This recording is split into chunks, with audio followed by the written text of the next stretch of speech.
Good evening, everyone. At this time, we're going to go ahead and call the meeting for March 25th, 2024 into order. If I can please have the clerk call the roll. Commissioner Villa Vasquez. Present. Commissioner Caldwell. Here. Commissioner Harriet. Here. Commissioner McCool. Here. Commissioner Shimkus. Here. Vice Mayor Jody Lee. Here. Mayor Villa. Present. At this time, I'll ask Commissioner Colwell if he can lead us into the invocation and the pledge. I'm going to ask Nick to come up and do the invocation if he could.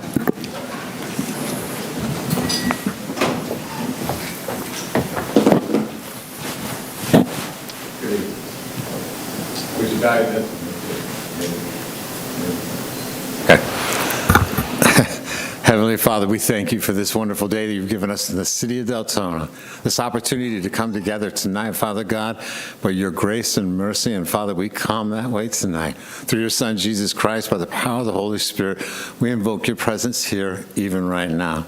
We ask you, Father God, to send your blessings upon our commissioners, our mayor, vice mayor, and all of our city managers and city commission, everyone, Lord God, that's here tonight, that's making decisions on behalf of the city of Deltona. We pray, Father, that you would give them insight and understanding and your wisdom to use it. They would decrease, you would increase in every way. That what happens here tonight will be neat and in order, Father God, just like you want it to be. No confusion, Father God, but simple truths. And Father God, that you would bring a spirit of unity, a spirit of companionship, a spirit of love, and of family into this place even right now. Let your spirit fill every heart in this place, and every spot and everyone's minds may be given to you tonight, Father, that you might work on each one of us to bring us into a better relationship with you. And Father, we'll give you all the praise, the glory, and the thanksgiving as we do this all. In Jesus' name, amen. Amen. Pledge. To the flag of the United States of America and to the republic for which it stands, one nation under God, indivisible, with liberty and justice for all.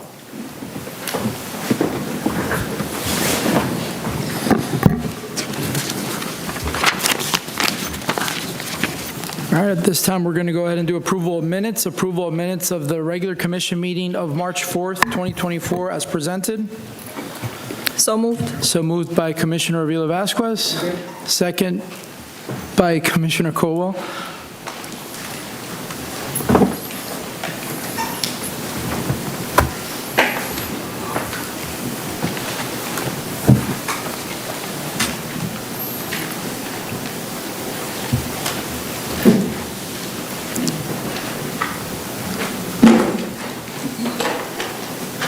Motion passes 7-0.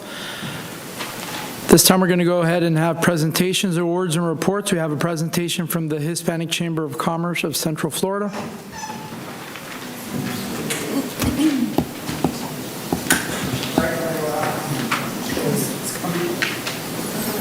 We're not writing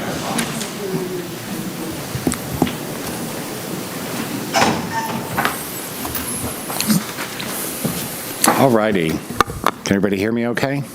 All right. Good evening. Let me get my glasses. Good evening, community of Deltona, commission, mayor, city staff. Thank you for having us here tonight. We just want to, we've always had a wonderful long relationship here in Deltona with the city of Deltona, with the Hispanic Chamber. And we just want to take the time to bring greetings from our president, Lourdes Leon, as well as our whole board of directors, and just share with you some of the things that we have up and coming and things that have been happening. Franklin, come on up. I'm here with one of our government affairs director, Franklin Rodriguez. He's also a local business owner, and he's going to go through a PowerPoint, I believe, here in just a moment. But first, I just wanted to share a few things that are important and really important for the community of Deltona to understand about the Hispanic Chamber. So recently, we just changed our name to the Hispanic Chamber of Central Florida. With us being right on the cusp of West Volusia, how are you?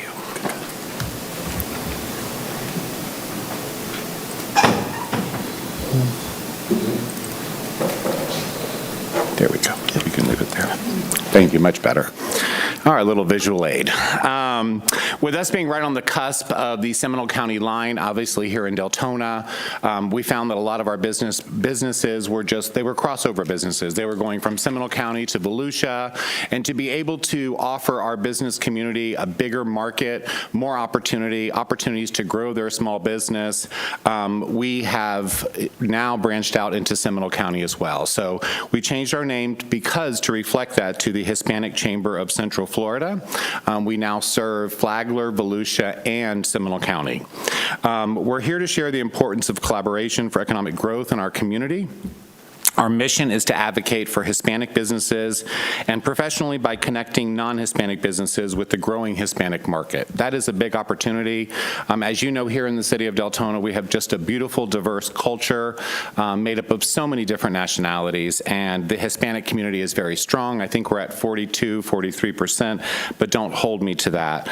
And opening the doors for them to have more opportunities to grow their business, to have more opportunities to just grow as an individual is critical for our community, and it's critical for the success of Deltona and West Volusia and the communities that we serve. Our headquarters is officially in the city of Deltona. We were in Orange City for many years, and we officially, when we were repositioning what we were doing with the Hispanic Chamber, when we were taking on more markets, when we moved into Seminole and Flagler County and started exploring those opportunities more, we actually decided that the best location is Deltona. It's where we were founded. It's where the Hispanic Chamber originated. We have a large Hispanic population, and it's just a perfect fit. We found a beautiful office right on the interstate, right off the interstate, off Deltona Boulevard, 505 West Deltona Boulevard. That's correct. And we have built our headquarters there. The mayor and Commissioner Avila Vasquez was in attendance when we did our big grand opening, and we appreciate all the support. With that said, the reason why we went to Deltona was because, one, we're right on the I-4 corridor. So for people from Flagler, Daytona, Seminole County, Orlando, to get to us, it is a great opportunity for them to just come in and have a facility that they can come in and do business and handle things. As many of you know, Deltona has a lot of home-based businesses, you know. A lot of times those home-based businesses just need an office to have a conference, to sell a project, to do a presentation. We have a lot of startup businesses that need just a place to do presentations, to train people, and we're here to offer that and to support the community in those efforts.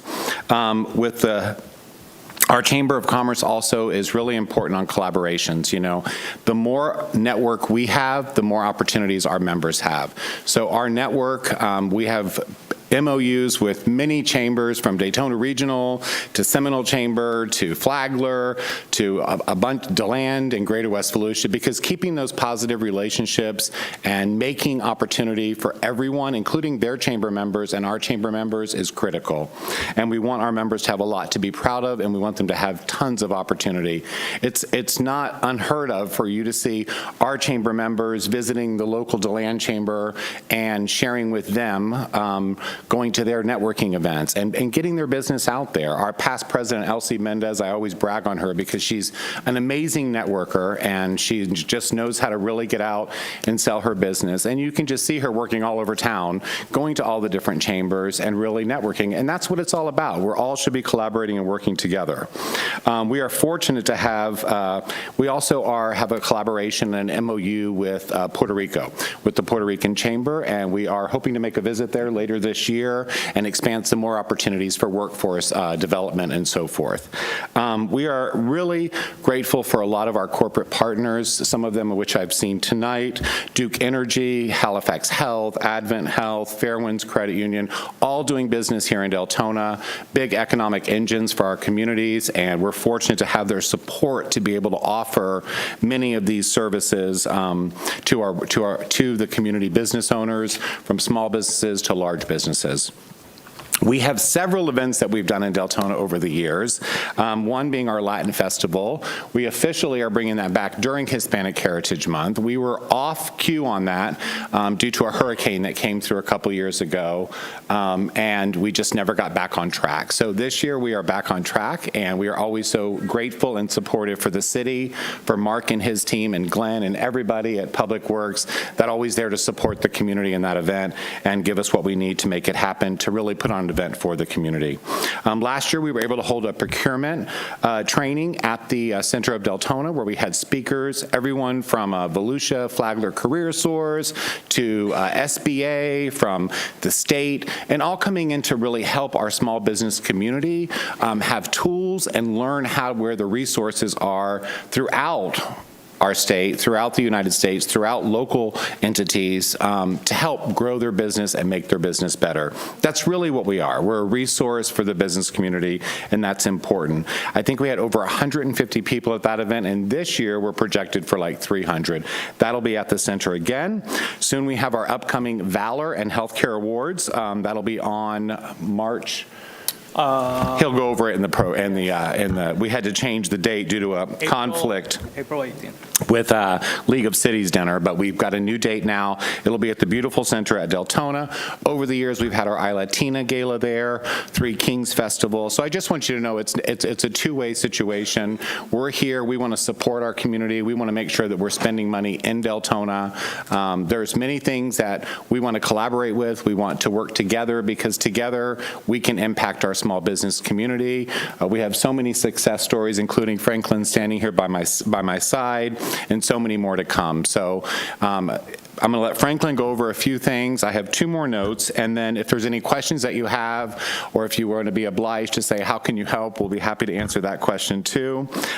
We do have networking every Tuesday here in Deltona. That's really important for the community to know that come by. You have a small business, you work from home, you have a small business, a small shop, an auto parts shop, a bake shop, a cottage bakery, whatever you have, stop by. Right now we're meeting at the beautiful Halifax Health and UF Health Center every Tuesday morning at 7:30 a.m. We are looking to move that back to the center at some point, but we do right now. We're meeting there. They have been amazing hosts, and we're very grateful for all the service that they give us and for them looking out for the business community.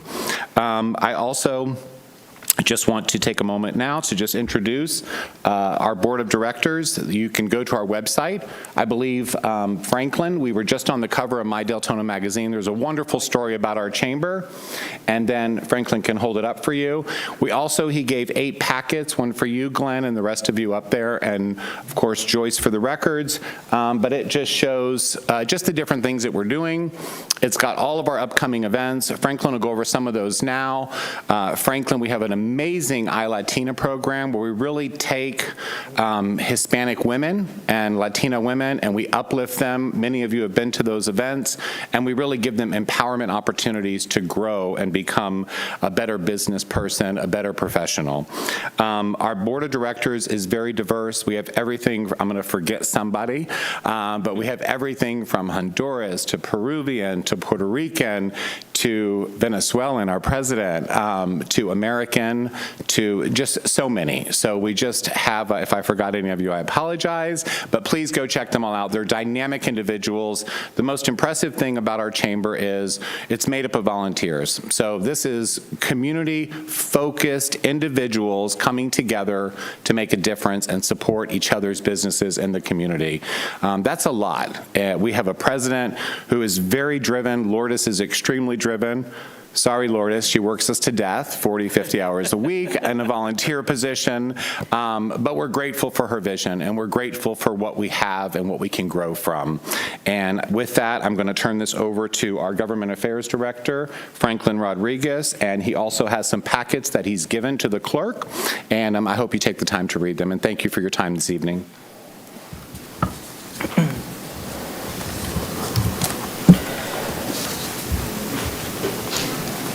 So, thank you, Mayor, Commissioners, City Manager, for having us tonight. We got this small presentation over here for share with everybody. Joe already talked about our history, our culture, our vision, so I'm going to skip that one. We're bridging the gap between Hispanic businesses and non-Hispanic businesses with our growth population. Over here in, as everybody knows, in Volusia County, Deltona City is the most populated city in the whole county.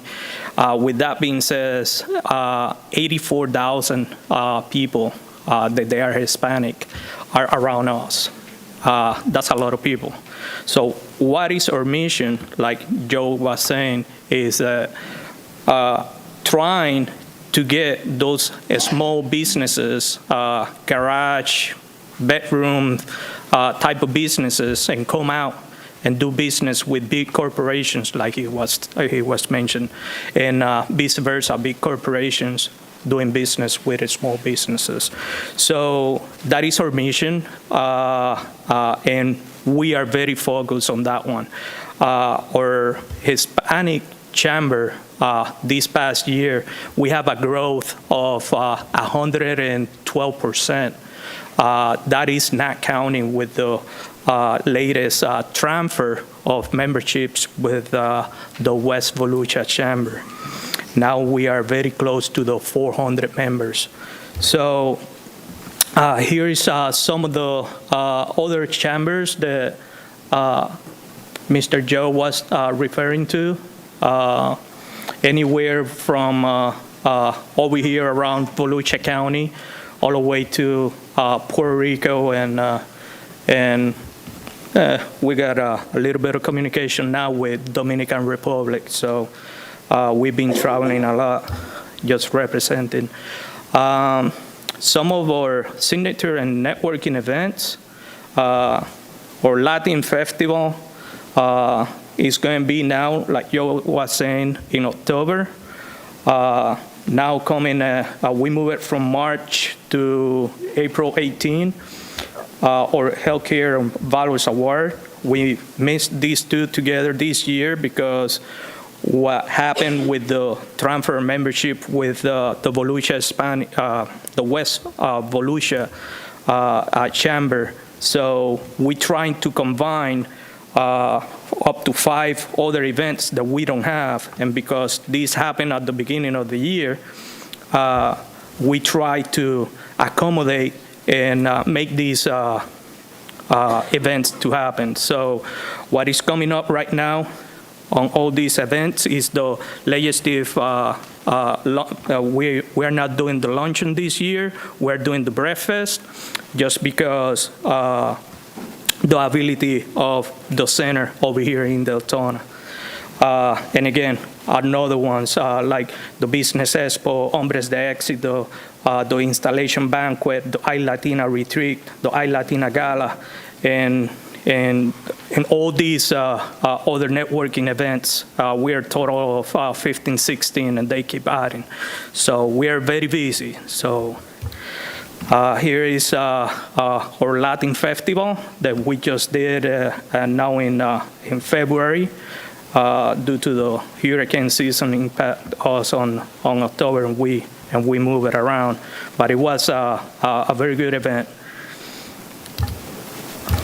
Okay, this is coming up now. This is the annual Healthcare Awards. Like Joe was saying, we are servicing all those this year, all those healthcares and first responders that we have out there, and trying to recognize them for the hard work that they do out there.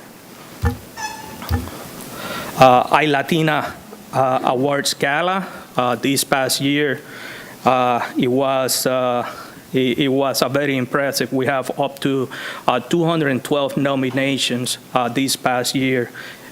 We hold it down in Orlando, and it was no, I'm sorry. We hold this one in the Ocean Center in the Hilton. Here is our calendar of all the events. We in your folder, you have a copy, a printout copy that you can see and check it out. You can always access to another upcoming and stay updated with all those events in our Hispanic Chamber of Central Florida.org. And they got little colors here and there like that. You don't confuse them. This is a group that we have, Hombres de Negocios. We met on the last Thursday of the month. And this month we're starting in Daytona because we already, what we are trying to do with this group is cover every county that we serve, and it's afternoon, night type of event where you can socialize and do networking at the same time when you are in these meetings. This group start with 3 people. Now we averaging around 28 and sometimes 38 people. So very, very successful group. Here is our board of directors. We have Ms. Lourdes Leon, our president, Joseph Hearn, our vice president, Elaine Daniels, director accounting, myself with government affairs, Janice with Rivera with director of marketing, Alejandra Quintero, director of membership, Elsie Mendez, director of membership, Shirley Landino, director of membership, Emma Santiago, director of community relations, Maria Trent, director of public affairs, Alexandra Tyson, director of events, Charo Garcia, leads director, and Estefania Lazaro, junior board of director. Like Mr. Joe Hearn says, all this group that you guys see over here, they are all volunteer. Nobody gets paid. Our headquarters, where, like it's been said, we moved over here in Deltona. Very proud of our new headquarters. I mean, we put a lot of efforts on this one. We moved in 28 days from Orange City to the new location. Once they give us the go ahead, we make it happen because, like Josh was saying, we want to come back to Deltona. This is some of the little initiative that we are having through our chamber. This was an event that we went up to Washington, the White House, to advocate for workforce for the Central Florida area and see how we can be another voice to help on the workforce situation that we're still having in work permits for the immigrants. And that was it. Any questions? Commissioner Vila Vasquez? I have a question. The West Volusia Chamber, did it join with the Hispanic Chamber? Is it a partnership? So the West Volusia Chamber, the West Volusia Regional Chamber, they went through some difficult times these last couple years, and with the expansion of some other chambers, and they just struggled a little bit. And we did not merge with the West Volusia Regional Chamber. Their board of directors made the decision to allow their members to have an opportunity and a place to go. So we absorbed their membership. So we honored their membership throughout the term of their membership. So if their membership was good through all of this year, we honored it and allowed them the same benefits. We made it a point to make sure that we maintain a couple of things that they do. The Valor Awards, which is coming up here. We also made an agreement to maintain networking opportunities on Tuesday morning. It was a big absorption absorption. It was a big expense to our chamber, but leaving small businesses and people in our community with no place to go and a local place to go was very important to us.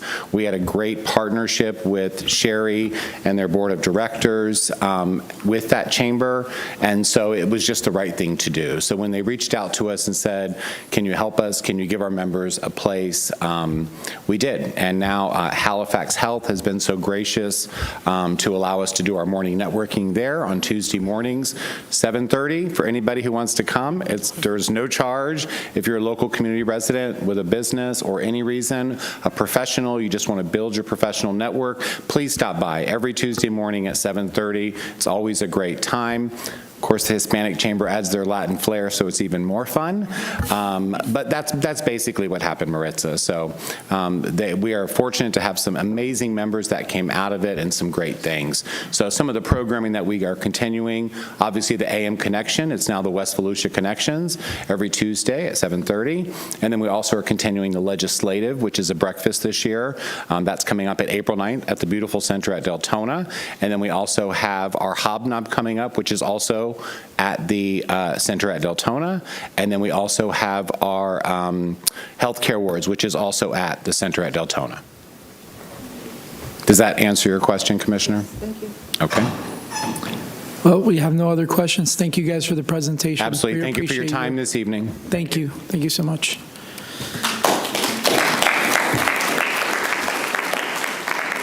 This time, we're going to move forward to a presentation from Love Your Heart 5K.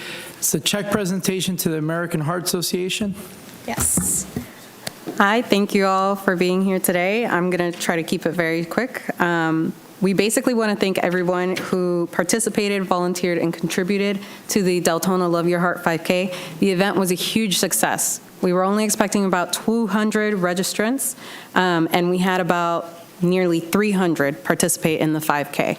And this really couldn't have been done without the consensus from you guys, as well as with our sponsors. So we especially want to thank our presenting sponsor, Halifax Health Medical Center of Deltona, Deltona Firefighters Foundation, Ruin Zifra, Solevio, West Volusia Tourism, West Volusia Runners Group, Runners High Management Group, and the City of Deltona. Very quickly, before I hand over the check to the American Heart Association, I have a few quick words from our presenting sponsor, Halifax Health Medical Center of Deltona. Thank you very much. Thank you, Mr. Mayor and Commissioners, for having us here tonight. We were honored to be the presenting sponsor at the Love Your Heart 5K with the City of Deltona. And with Halifax Health, our history as a community health care provider and the leading health care provider in Volusia County.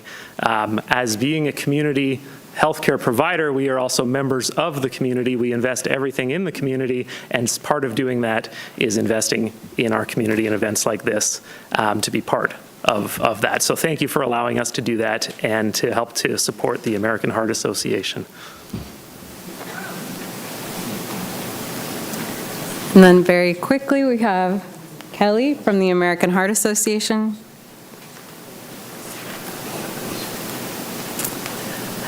Good evening. I just want to thank all of you. I want to thank Halifax Health, the presenting sponsor, as well as all of the sponsors, the runners, each of you, for supporting the American Heart Association. This year, we're celebrating our centennial anniversary, so it is a huge deal for us, and we couldn't do it without each and every one of you to support what we do in the community. So thank you so much. And now for the check. I wish I had a drum roll, because this is a very large sum. Thank you to everyone's generosity and everyone who participated in the 5K, our volunteers. We were able to gather a donation of $7,194.53.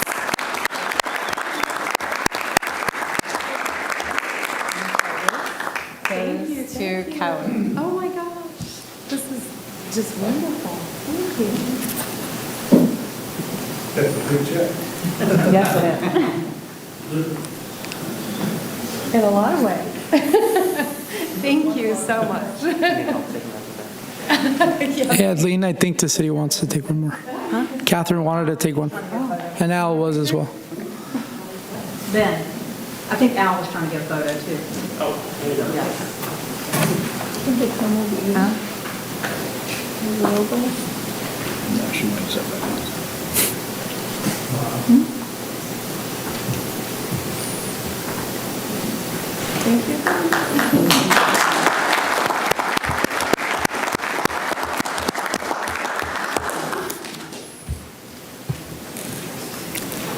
Thank you so much for that, Adeline. This time, we're going to go ahead and move to the presentation for Duke Energy. Duke Energy has a program titled Neighborhood Energy Saver Program that will help neighbors save energy and money. The program for income-eligible neighborhoods can provide up to 20 free energy improvements.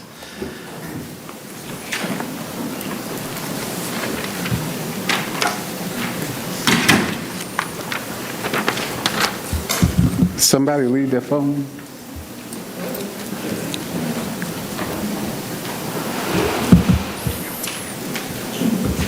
Thank you. That's the one. Okay. That's the one. All right.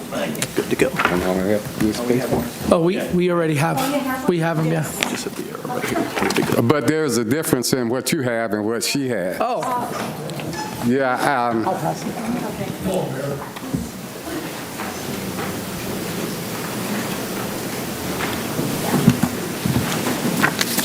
Pass it down, please.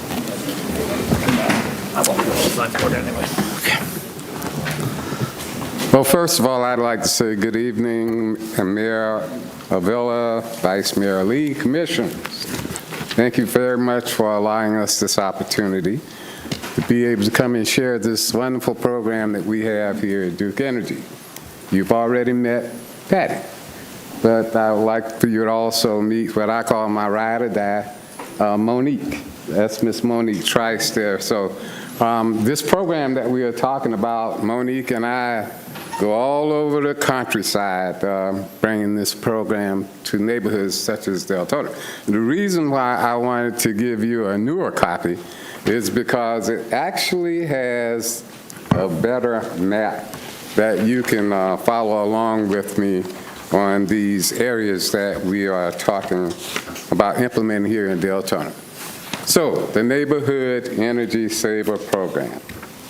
Our goals and objectives are pretty simple. What we look to do is to be able to assist income-eligible residents by installing up to 20 free energy improvements. Before I go any further, I always get the question, why free? Well, our overseers, the Florida Public Service Commission, says that we have to have programs to help all of our customers, the haves as well as the have-nots. So we have two varieties. A lot of you may have had the good fortune to participate in. The first one is called Home Energy Check. If you call Duke Energy and request to have someone come out to your home, they will send an advisor out there to take a look around the home, see what you could do to upgrade your energy levels in the home. After which, they will make a recommendation to you as to what you can do to make that happen. And to go along with that, we have companion programs we call Home Energy Improvement.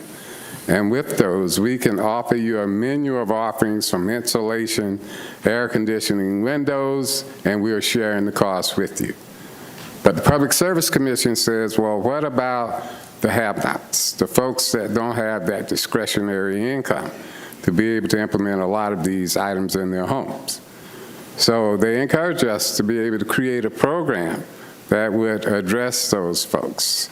And we have two versions. Version one is a program that Monique manages that we call Low Income Weatherization Assistance Program, where she works with the local agencies to be able to support them in their efforts of being able to improve the energy levels in customers' homes.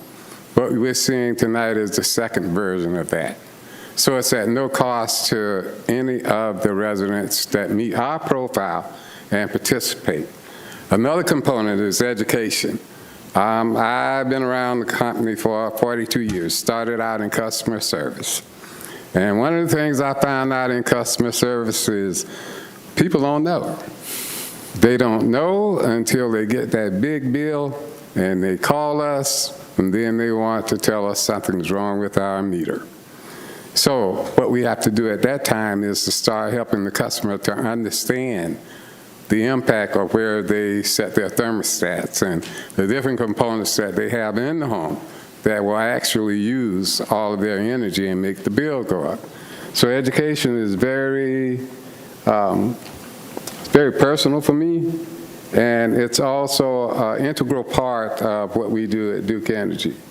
Also helping people to change the way that they think about what they have in the home and how to use it. And last but not least, helping residents to understand that to a great extent, they actually control what they use in the home.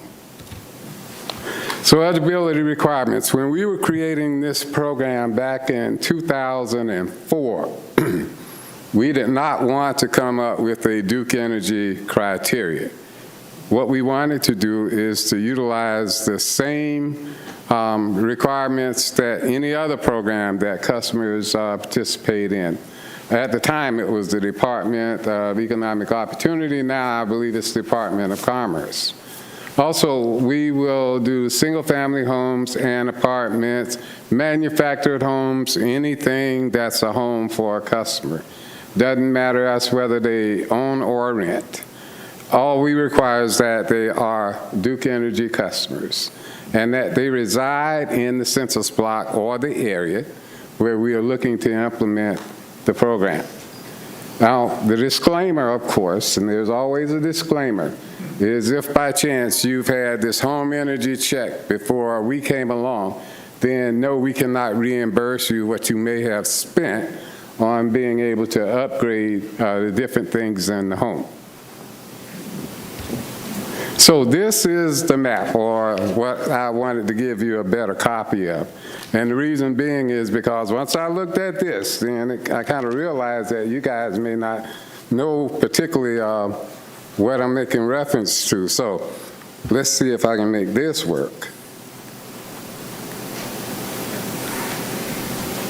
But up there in block 1073, at the very top of the block up there is Vicksburg Street. At the bottom of the block is where Saxon Boulevard starts to come into play. When you get right at where that split is going up, that's South Old Mill Drive, and that would be the first block. The second block would be where that 1253 is, and that would be around Monticello Street, where Fort Smith Boulevard is. And then the third block, the 3990, or what we call the super block, then that actually is Saxon Boulevard coming across right around the top there. And also coming down into there is Normandy Boulevard, and from the other side where the 1253, that's Providence Boulevard. And the bottom down there would be Doyle Road. The far left over there would actually be I-4. So as you can see that we are looking to cover a lot of territory.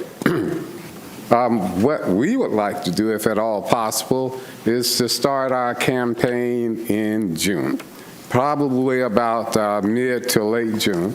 We also always start these out on a Tuesday afternoon, and I'll tell you a little bit more about this so you can see how this works.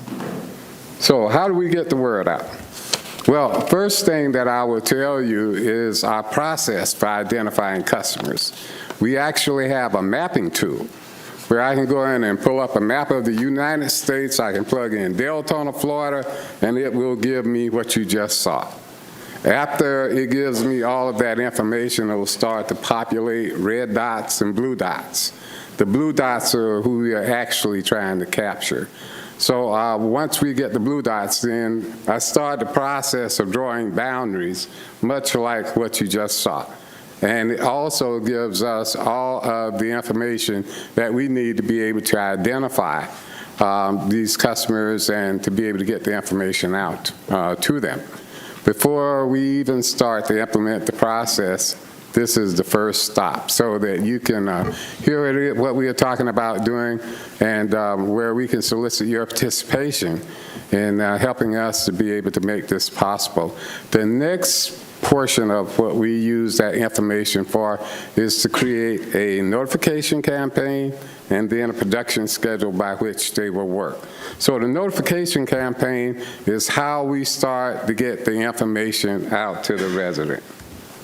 So we start with a letter, and the letter is our introduction into what it is that we will be doing in the neighborhood, along with a couple of items that you see there that we'll be implementing.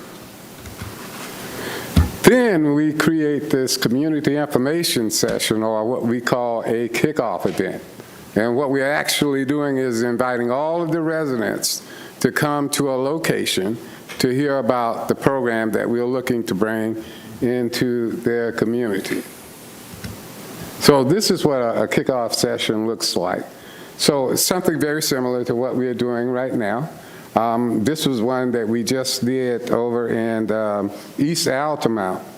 We invite folks such as yourself be able to come and say a few words of your impression on the program.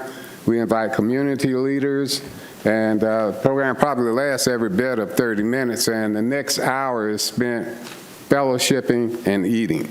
So this whole process includes a very, very nice meal that we have for the residents, and the next day our team gets on the ground and they start the campaign. We also have an appointment notification, and this is the card that we'll send out about 2 weeks before we're able to come into the neighborhood to let the resident know that, hey, we'll be here on this date between these hours, which are either 8 to noon or 1 to 5. If they should come to the resident's home and they're not there, then we'll put this FedEx note on the door that says, hey, we were here, sorry we missed you. If you'd like to participate, we have 855 number you can call. We're going to make 4 attempts to be able to get the resident to participate. And then we also have another portion of this program that you'll see us talk about here at the bottom of the slide, where we actually have another partner that actually installs insulation, do basic air conditioning maintenance, and duct repair. But these are the door hangers that they would actually leave for the resident. And then there's the last chance postcard. As I mentioned a little bit earlier, we will make 4 attempts to be able to install these measures in the resident's home, and all they need to do is call us. Going out of the neighborhood, we're going to give them one more shot at being able to participate with us. We also create these flyers that we will share throughout the neighborhood so that if someone has not gotten the information for some reason, then all they need to do is touch base with us, and we will include them in the process. These are our vehicles. And what we like to do is also emphasize to the resident to look for these vehicles. If it's not these vehicles, it's not us. That's important as a safety precaution, because what happens is sometimes the person that's trying to take advantage of the resident actually gets this same information. And then they'll come and try to sell the resident something that we're doing for free. So we encourage them to look for these vehicles. Now, what to expect? So first of all, I'd like to point out the attire or the shirt that the gentleman has on. That is their attire. That is what they will be wearing at all times. We require them to wear their ID in a visible location so that when the resident opens that door or look through their camera or peephole, they'll be able to see that identification. Once our team, and they come in twos, once they come into the home, they will introduce themselves and their teammate and let you know what they are about to do. They will encourage you to accompany them around the home so that you can see everything that's going on. They will also start the whole assessment process in your presence. Now, we will install up to 8 LED light bulbs. As you can see, the savings from going from the traditional light bulb to the newer models. We will also weather strip and door sweep the primary doors going in and out of the house. Now, we only do this if it needs to be done.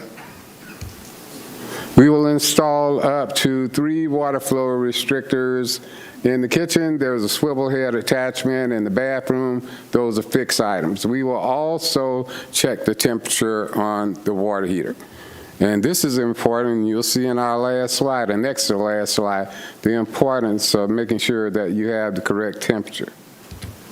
We will install up to 2 shower heads. If it's a senior or a person with disabilities, we can install the nozzle attachment there. We also wrap the water heater in the first 5 feet of the hot and cold water pipes if it needs it. We look for penetrations or area where air infiltration can come in and out of the house, and we seal them with foam caulking. Also, I want you to notice the markings on the back of that gentleman's T-shirt, because this becomes another way to make sure that he is our guy.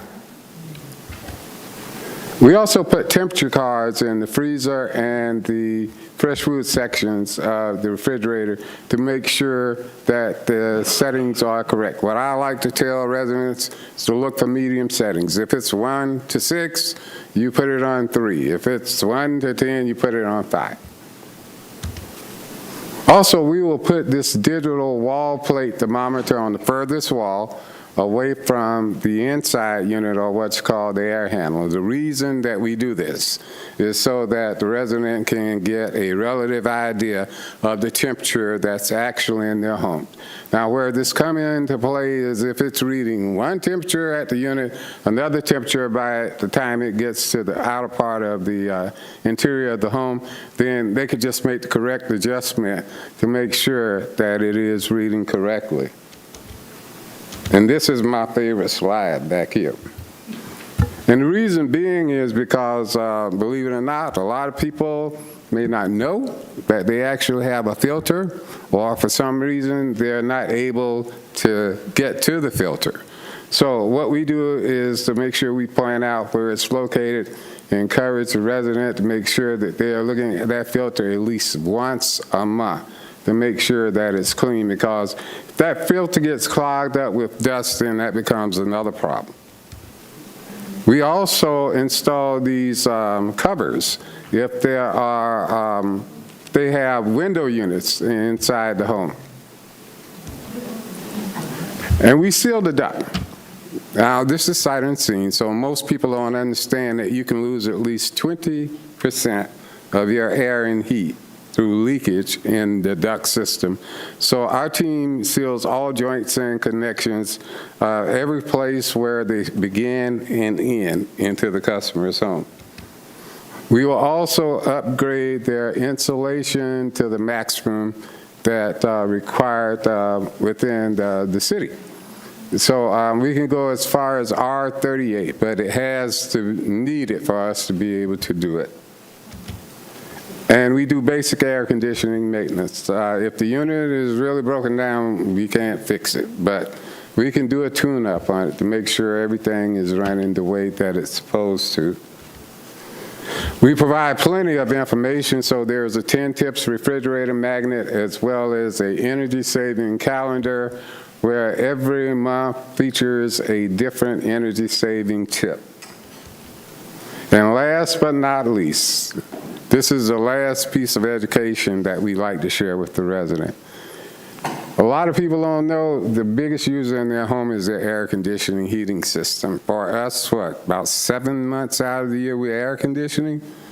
So that's 34% of the bill. The next biggest user is 17%, and that's the water heater. Then the refrigerator is 12%.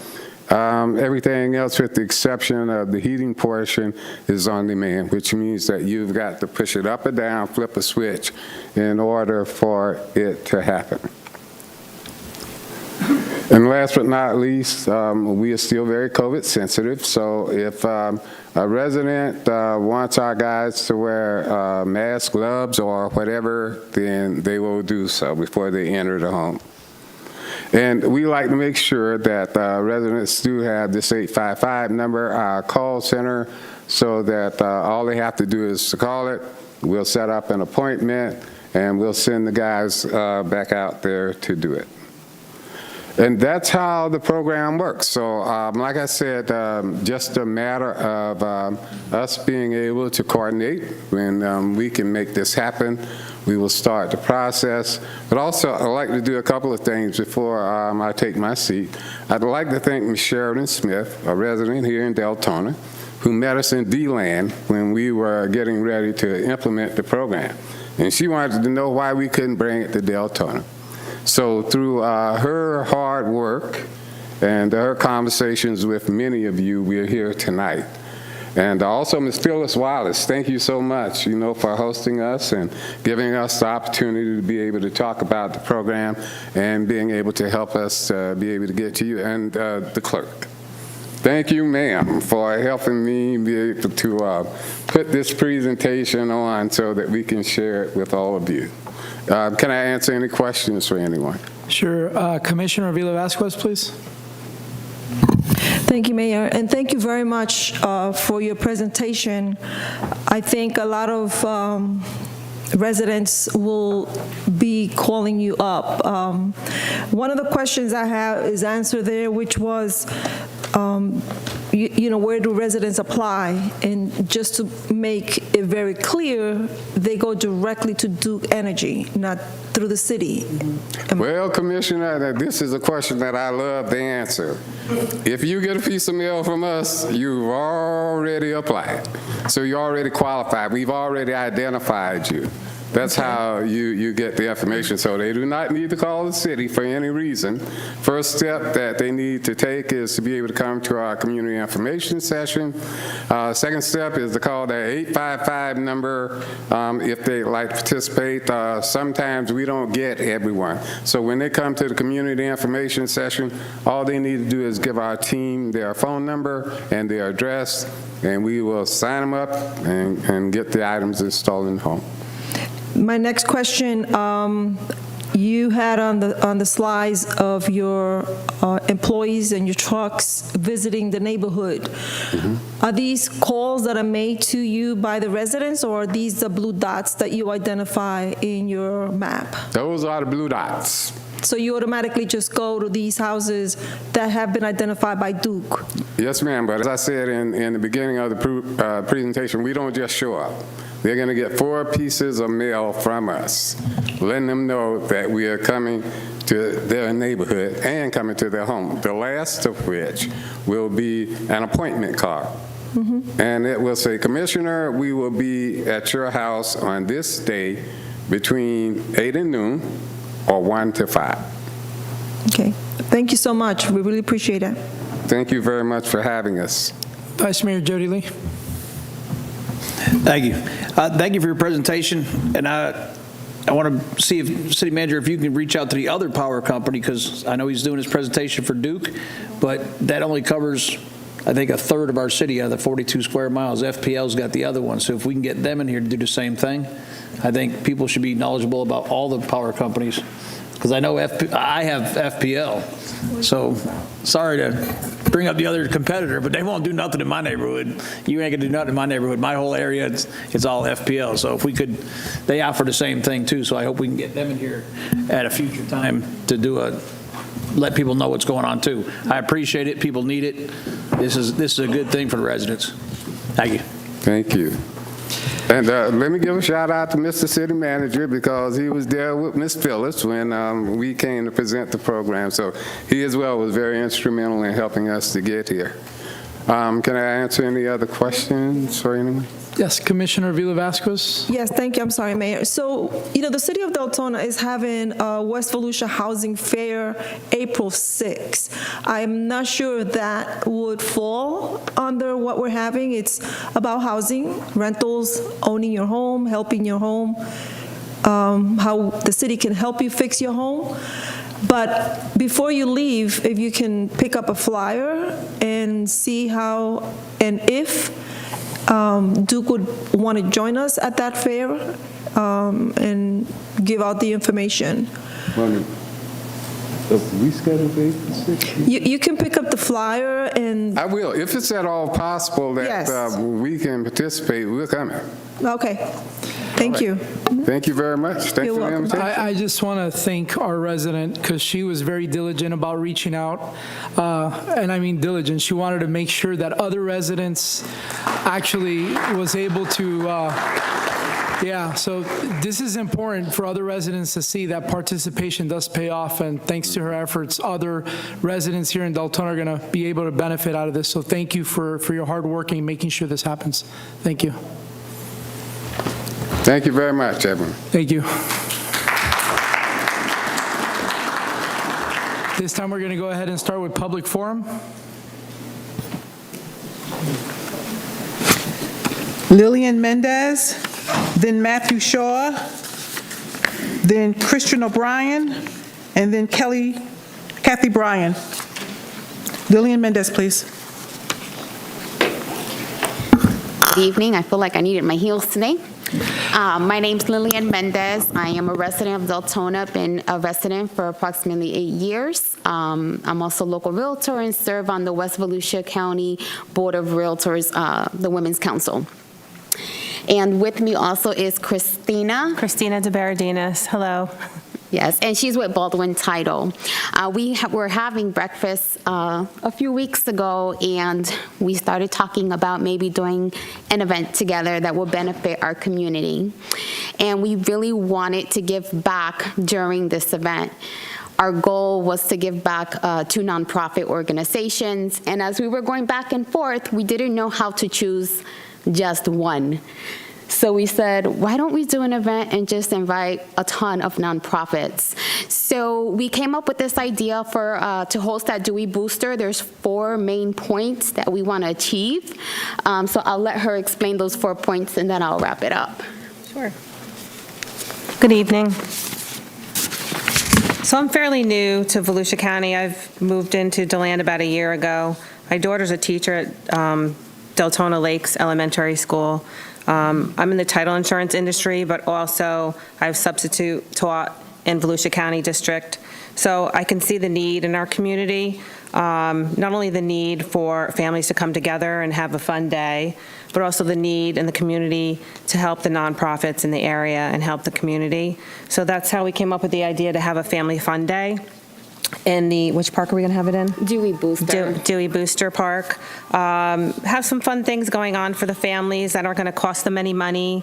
Bring in some vendors, some local businesses to help raise money and awareness for our nonprofit, different businesses and things like that in the community. So we were going to maybe do something like some, I don't know if we're going to maybe cook, if we're allowed to cook. Yeah.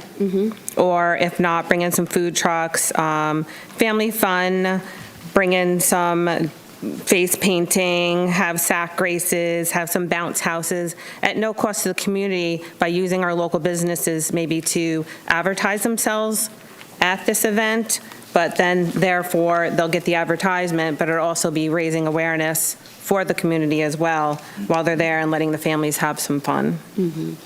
And then particularly with the nonprofits, we're going to invite them. Of course, they will not pay for anything to set up a tent and explain how they're serving their community, but also what their needs are so that we can give back to the nonprofits. While we're there, we would like to have one activity where we can raise funds, and then at the end of the event, all the nonprofits that are present will pull a name and give them the funds that were raised during that live event. But most of the funds, while they will be brought together by local businesses who wants to see this happen, there are other parts that are maybe a little bit out of our reach. So we're hoping that the city of Deltona will come in kind partnership with us to help cover some of those other expenses. Any questions? Thank you so much. Mr. Mayor. I'm sorry, Commissioner I just was trying to chime in to reiterate, if they could leave information with the clerk and just being kind of clear that we don't exchange back and forth, but I'm interested in hearing more. So if you could leave information with the clerk also, I would like to follow up with discussion with you further. Yes, ma'am. Matthew Shaw. How you doing? In Matthew Shaw, Deltona, and I have some visual aids. Are they ready, or do I need a? They have them? Okay. All right. Let's hope everybody can see them. That's all right. Well, thank you for the time to speak today. Commissioner Harriet, thank you for your time the other day on the phone. You answered some questions for me. Appreciate that. And Mayor Villa, thank you for encouraging me to speak. So I had a few items. I thought they were going to be on the screen, but that's fine. So I want to address a few things from the March 4th commission meeting.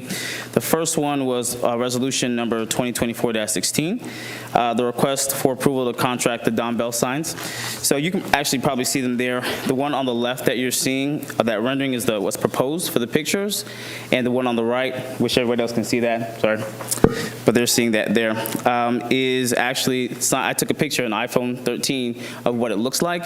So basically what I'm saying here is I don't think that we need to spend money additionally on another sign when the sign there already looks good with the light off.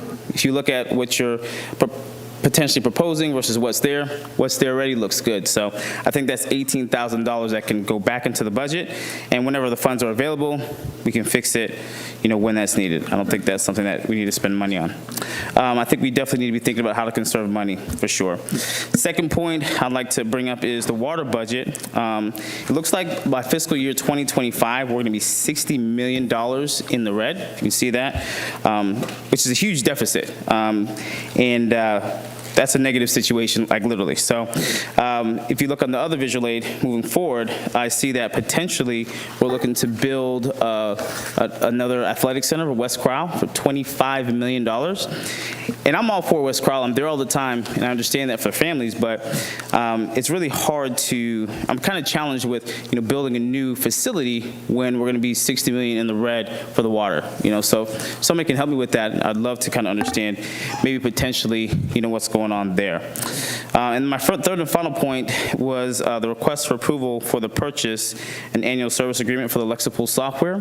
When Chief Bill Snyder came and he was talking about that, and I know that motion died on the floor, and I was just a little bit perplexed because we just had a chance to celebrate them, talking about how good they did in the community, how they were helping everyone, and then they wanted something to increase their training, the response, for better situations, keep them up to date with the latest policies, and protect their mental and physical health, and the item dies on the floor. So I just think that's kind of interesting, and we I think maybe need to think through that a little bit more and maybe understand what the software does. There's a screenshot that you have there in your hand.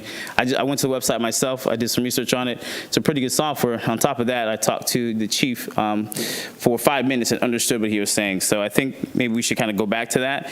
I think that if we're going to celebrate our local heroes, I think we need to back them up and give them the tools and support that they need. And I think you all should probably look into that, software again, because it's very helpful to them. So with that, that's my time. Appreciate your time, commissioners, city manager. Thank you. You'll have a good day. Christian O'Brien, please.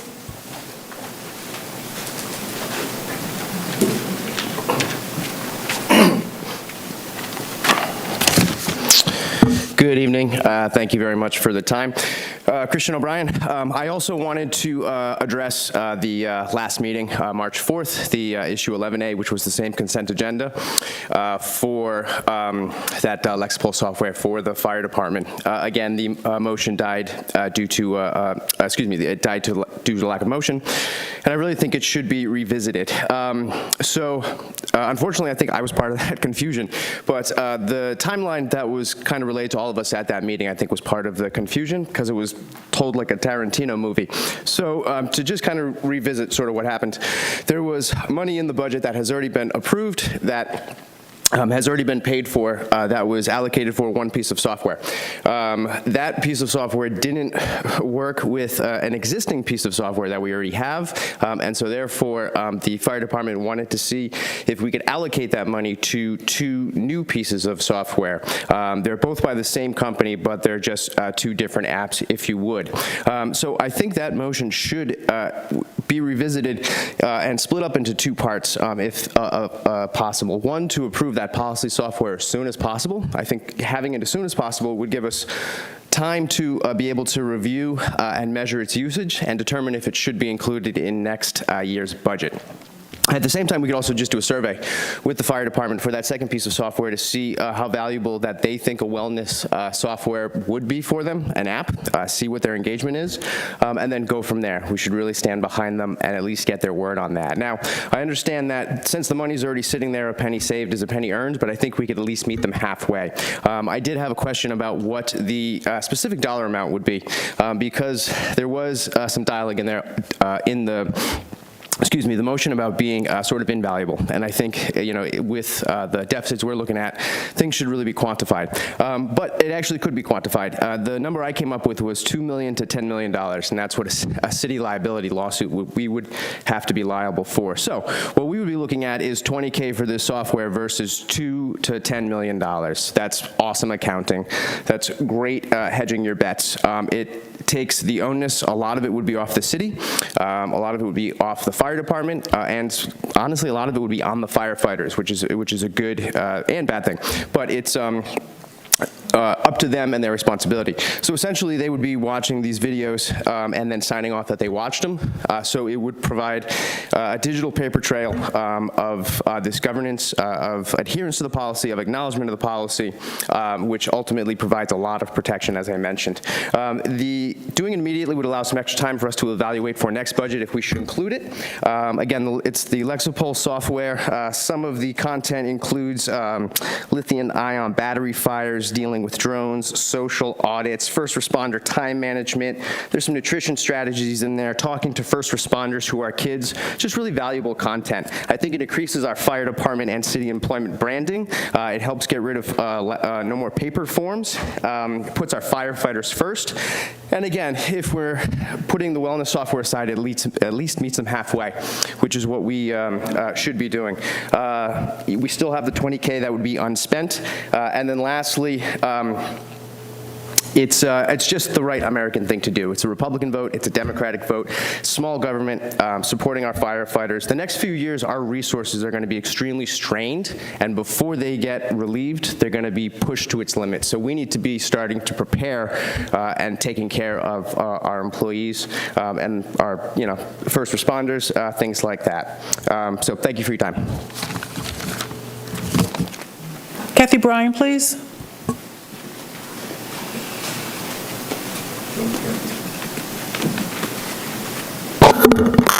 Good evening, Kathy Bryan, Deltona. Last meeting, commissioner comments. I heard one of our commissioners say, when it comes to budget this year and taxes, don't listen to the residents. That is what I call piss poor optics. Because here's the deal. The residents are right. You have so many on fixed income, they can't afford the increase in taxes, right? But on the other hand, and this is the rock and the hard place, without taxes, how are you going to get anything done? Because I heard some of these same people say, we need our roads fixed, we need this, we need that. So what I'm going to say to you guys for about the fourth time is it's not a matter of what listening to the residents. Do we need taxes? Yeah.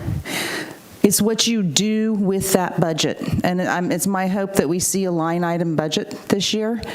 And it seems like maybe there's a little bit of a theme to tonight's public forum, because we need to focus on things that are important to life safety, right?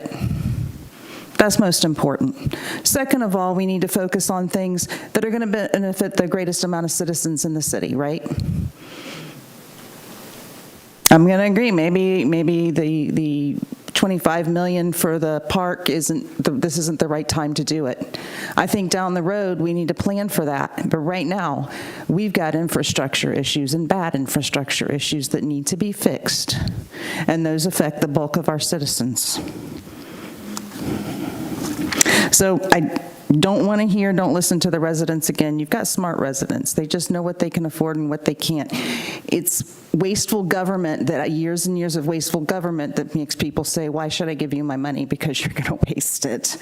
And that's not just true with you. That's all the way up to the feds. So next thing, gosh, we had a free week last week. There's a lot of complaints about the Teresa Basin.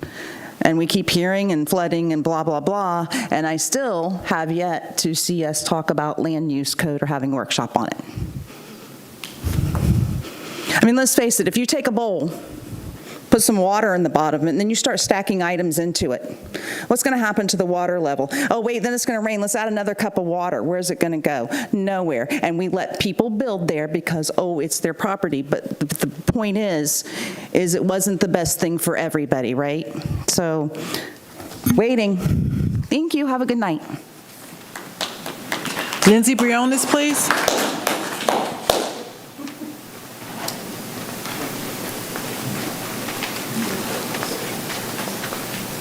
So, I'm Lindsay Briones. You already know who I am.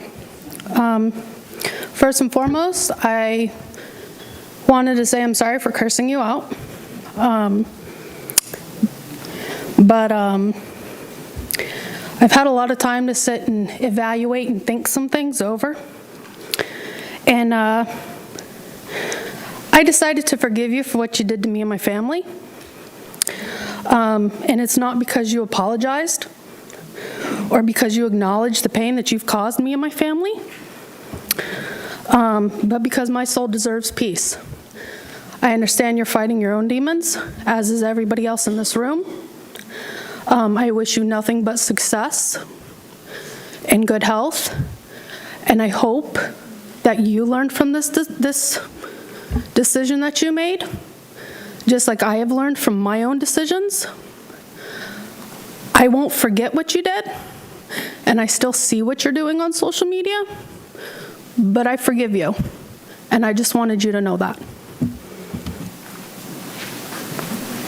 That closes public comments.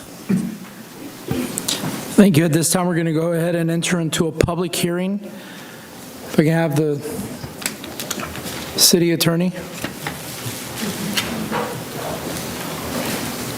So this is a quasi-judicial hearing. Do you want to, Jessica, do you want to introduce it and then I'll swear everyone in? Okay.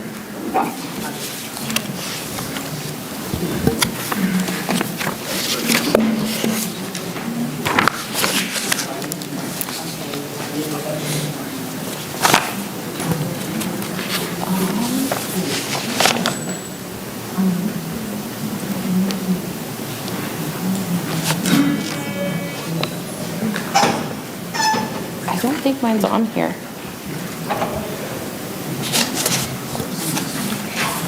You had just passed it.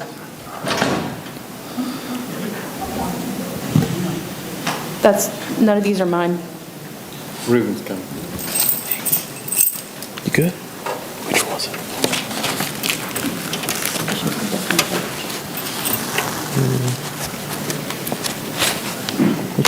Right there.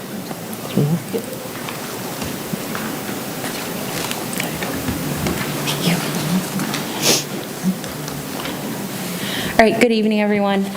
My name is Jessica Entwistle, Planner 2 with Planning Development Services. For the record, we're going to be going over Deltona Village BPD, Major Amendment Ordinance Number 02-2024, and I'm going to turn the meeting over to City Attorney Marcia to go over the quasi-judicial hearing. Okay.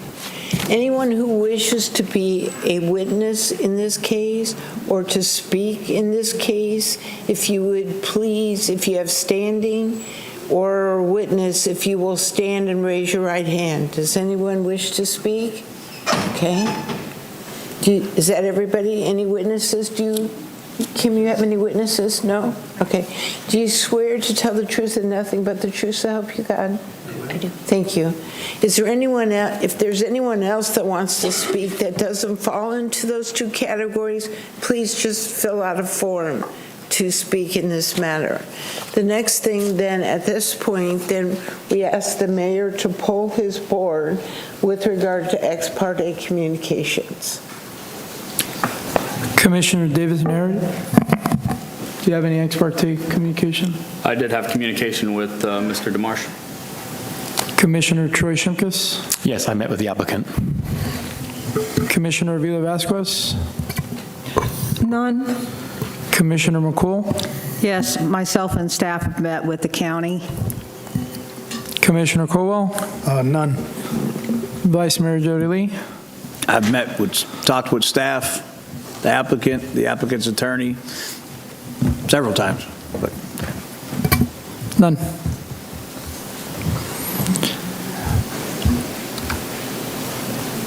The Deltona Village BPD is a major amendment, ordinance number 02-2024. This amends the current BPD to include approximately 25.96 acres that was approved at the first hearing on January 16th, 2024. The Deltona Village BPD is currently 140.61 acres and allows for commercial and light use industrial uses. Here I've provided a timeline for events that have happened to bring this item back to you. In December 2023, the Planning and Zoning Board recommended approval of this ordinance. And as I said before, in January, the Commission approved this ordinance at first reading. The 25.96 acres is shown in yellow. It surrounds the concrete plant on Graves Avenue. Previous amendments are provided on this slide. In July 2018, the first amendment was approved to modify lot sizes and to allow multifamily as a permitted use. The second amendment in 2021 added 8 parcels to the BPUD, and the third amendment last year updated the master development plan, increased the cap for multifamily, and added 0.61 acres of land. There was a traffic study established for the Deltona Village and Activity Center. In 2009, the development agreement, attachment B, shows the 25.96 acres being requested were included for the square footage cap of 900,000 square feet and a daily trip cap of 17,808. It's important to note, although this request is to add 25.96 acres to the BPUD, it does not add or alter the trip cap for the Deltona Village BPUD. The applicant is likely to end up paying over $8 million for traffic impact fees for their future projects. These are the matters of consideration we look at when rezoning a project. Planning looks at the comprehensive plan, impacts on the environment, economy, as well as the effects on the residents. The rezone is consistent with the comprehensive plan. By adding the 25.96 acres, the Deltona Village BPD will be more unified. In adding the acreage, the city will be economically benefited by facilitating a larger, more unified development product. At this time, city staff recommends the City Commission approve ordinance number 02-2024 for the amendment to the Deltona Village BPD to rezone and include the additional 25.96 acres to the BPUD. And are there any questions? Is there any questions from the commission before we move on to presentation from the applicant? There's none. The applicant has any?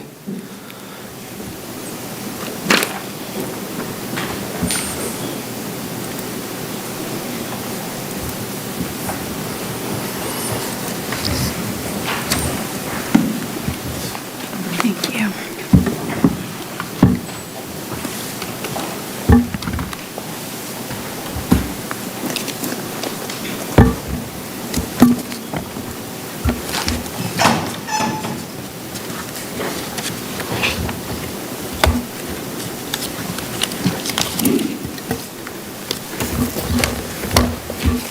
Hi, good evening.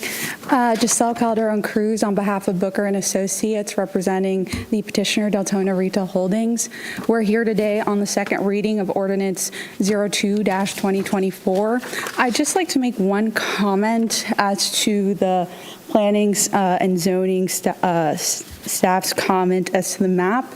The map is incorrect. There are certain parcels that are highlighted green that are already included in the Deltona Village BPUD, and there is only one part that is not. I have a map for Jessica. I don't know if you guys can update it, but it's important to note before the ordinance if and when it's passed.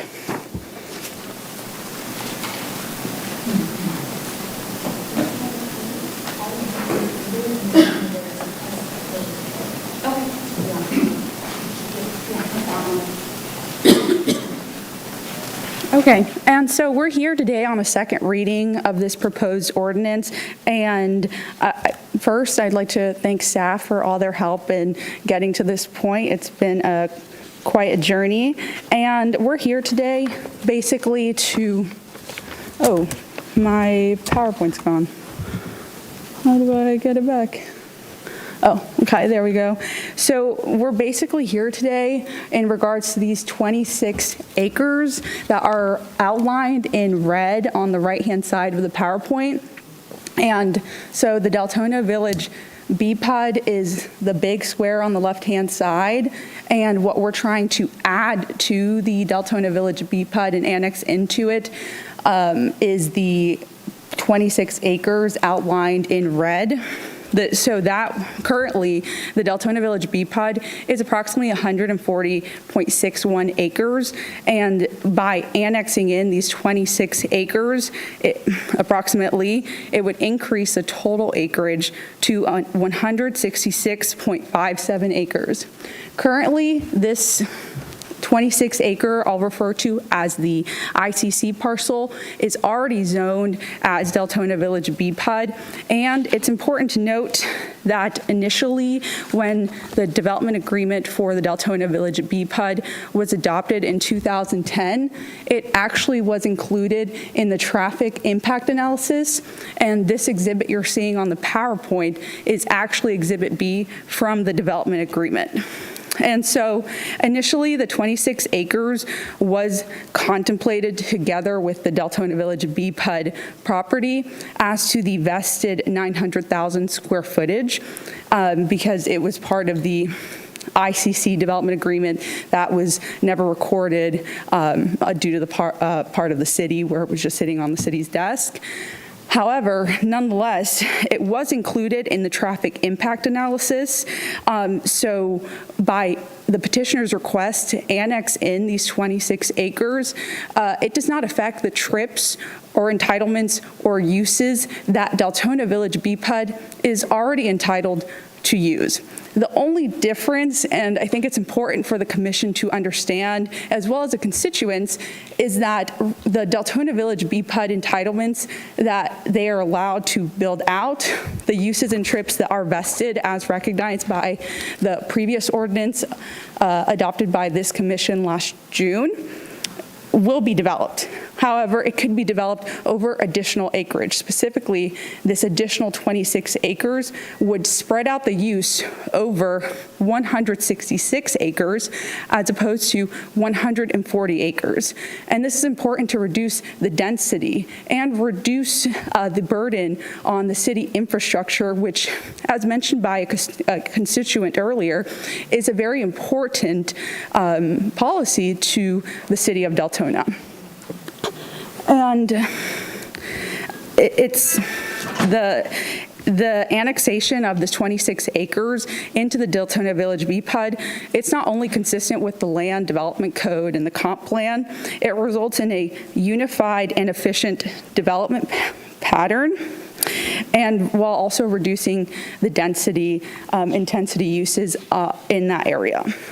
And I just would like to point out to the commission that Ordinance 26, 2016, which is the development agreement for the Deltona freestanding emergency room BPD, actually recognizes that this ICC parcel, the 26 acres that we're trying to annex into the Deltona Village BPD, acknowledges that the 26 acres is included in the traffic impact study that is under the Deltona Village BPD. And that's important to note because, again, we circle back to the same point that we're not asking for any additional trips, uses, or entitlements. We're just asking to spread out the uses that the developer already is entitled to.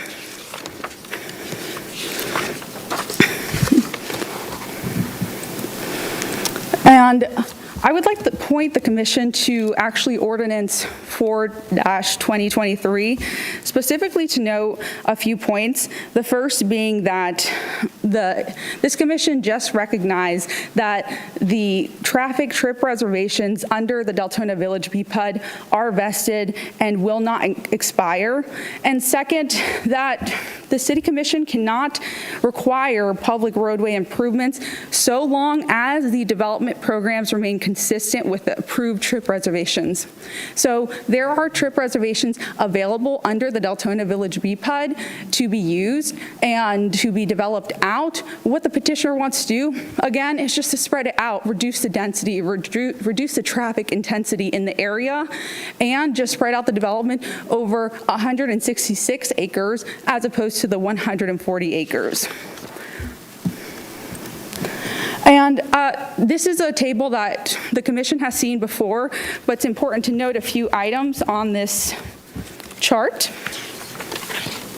The first being, which that the staff already mentioned, is that by the time the Deltona Village BPD is completely built out, it will result in road impact fees in the amount of approximately $8.7 million for the overall 900,000 square feet of development. And notably, the prop share payments that have already been paid by the petitioner in the amount of $1.9 million has already been paid and completed. And again, I would point the City Commission to Ordinance 04-2023. On page 6 of the ordinance that this commission just passed, it acknowledges that there cannot be any more additional traffic analysis required, as well as the fact that it recognizes the fact that the fair prop share payments, the $1.9 million that I'm just referencing, has been satisfied by the petitioner. And so this application, in my opinion, is pretty straightforward because, again, the petitioner is just asking to spread out the uses that he is already entitled to develop. And I'll wrap up with a few quick points. The first, and notably very important to the commission, is that this petition is consistent with the comprehensive plan and furthers the city's economic goals. The first being that it protects LOS standards as reflected on page 7 of the staff report. The second being that it promotes economic development and does not increase the vested intensities or densities of the Deltona Village BPD. And that's important because, again, we're not asking to increase the intensity or intensities already existing and titled under the Deltona Village BPD. And that's also reflected on page 8 of the staff report. And third, annexing in the 26 acres will result in a more efficient traffic pattern, greater opportunity for internalized traffic, and less impacts on the city roads. And that's reflected on page 10 of the staff report. So frequently, and almost at every single meeting, there are concerns as to the traffic in Deltona, and this application being presented to you today will assist in reducing traffic and density because this developer is already entitled to certain traffic trips and reservations under the development agreement, and this will just spread out over an additional 26 acres, thereby promoting the city's infrastructure in the Deltona Village BPD. Second, again, it's important to note these 26 acres were included in that initial traffic impact study. That's why it doesn't change the traffic trip reservations. That's why there's no more uses or entitlements being requested. And lastly, and important to note, is that by making this a more uniform and efficient development pattern, this will allow the development to to be developed and get commercial taxes that the city desperately needs. And so for those reasons, to create a unified and integrated development pattern, as well as an efficient traffic and city infrastructure, the petitioner respectfully requests that this commission approve the proposed ordinance, and I am happy to answer any questions the commissioners may have regarding this matter. Thank you.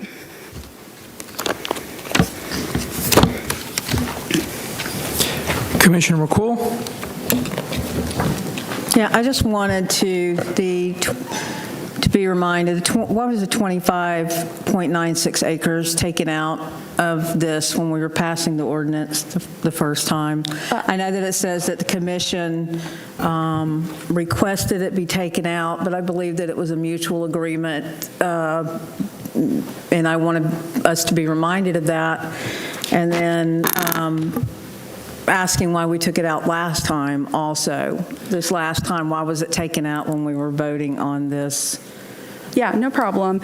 At the second reading for the proposed ordinance number 04-2023, at the second reading, I believe it was Commissioner Jody Lee who requested that the 26 acres be tabled to have further discussions with the applicant, and in an effort to get that ordinance passed. The petitioner, of course, agreed, and that's why we're here today again.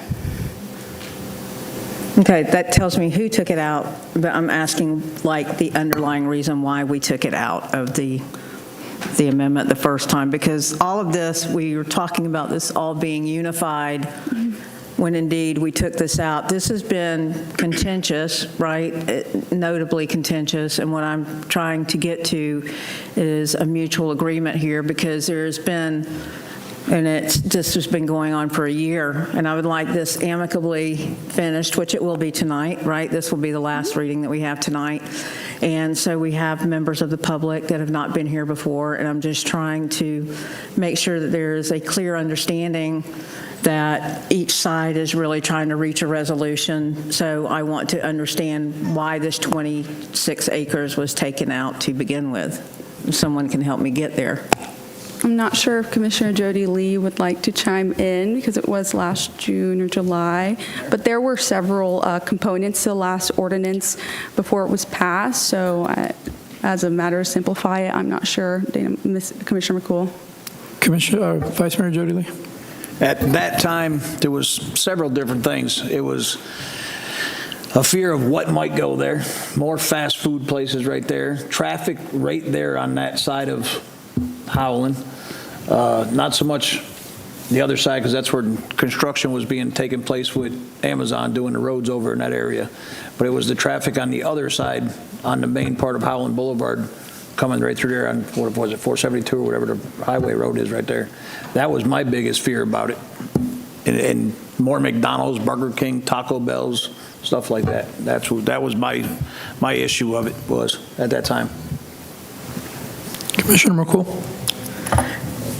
Right, and in meeting with the county today regarding this matter also, I'm trying to get an understanding, because we've taken the 25 or the 26 acres out, we've put it back in to get this passed, and I'm trying to get consensus on, I understand that this is part of the original, but it was taken out.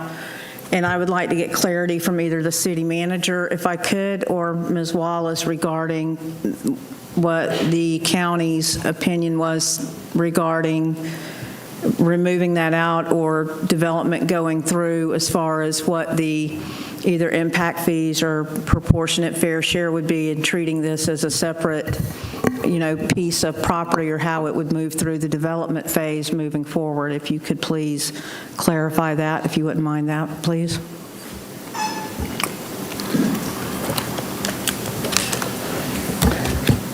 Just for some clarity as to your question, you say remove out. However, this actually still remains the same application as discussed at the planning and zoning hearing. And so it was just tabled. It wasn't actually removed out. But I'll let Phyllis answer the remainder of your questions. Thank you.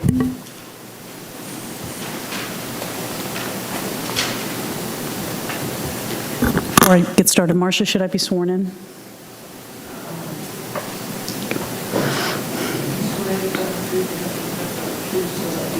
Yes, ma'am.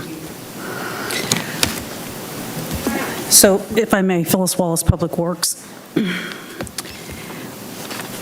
And hopefully I don't misstate anything, but back in July when this came before the commission, and it was a very contentious topic,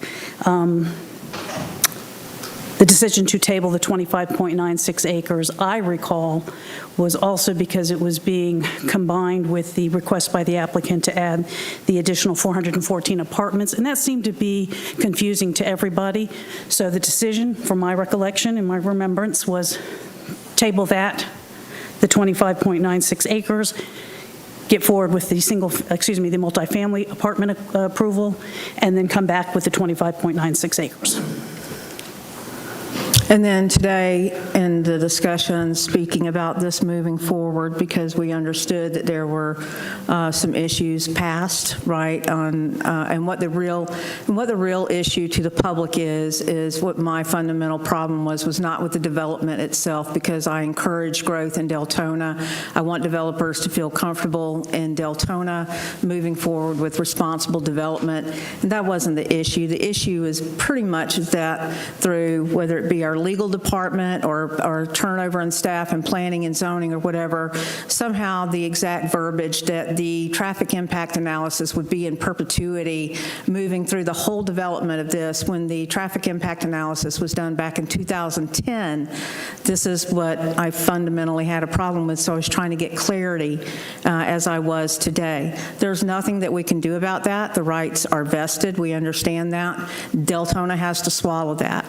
But my issue was that, according to the county and what a new traffic impact analysis would show in today's terms, had Deltona Villages been built out when it was supposed to, or when it was planned to be built out, that today's numbers would be different if a traffic impact analysis had been done in a timely fashion before this was put forth the commission. But there was very specific verbiage added to this time and time again, and if you've heard it 5 or 6 times tonight, the theme keeps being that the TIA is still good from 2010. And my issue with that was that I don't believe that 2010 numbers captured what it costs today to take care of Howland Boulevard, as Howland Boulevard is at an E, close to an F for failing. So that was my main problem. So in getting to an amicable resolution, which it has been, this is the last reading and this has been passed every other time, I was trying to visit with the county to see how that we could further protect ourselves as far as the taxpayers having to come out of money, out of pocket with money to take care of what the impact fees in today's currency would not take care of.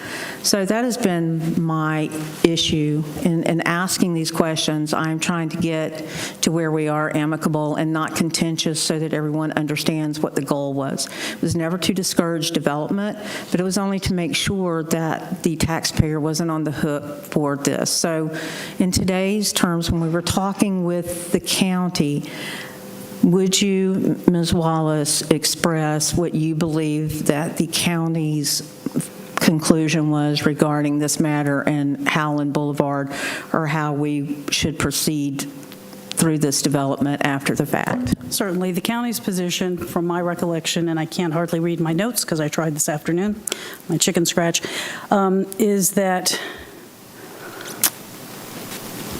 the way this has been handled is not the way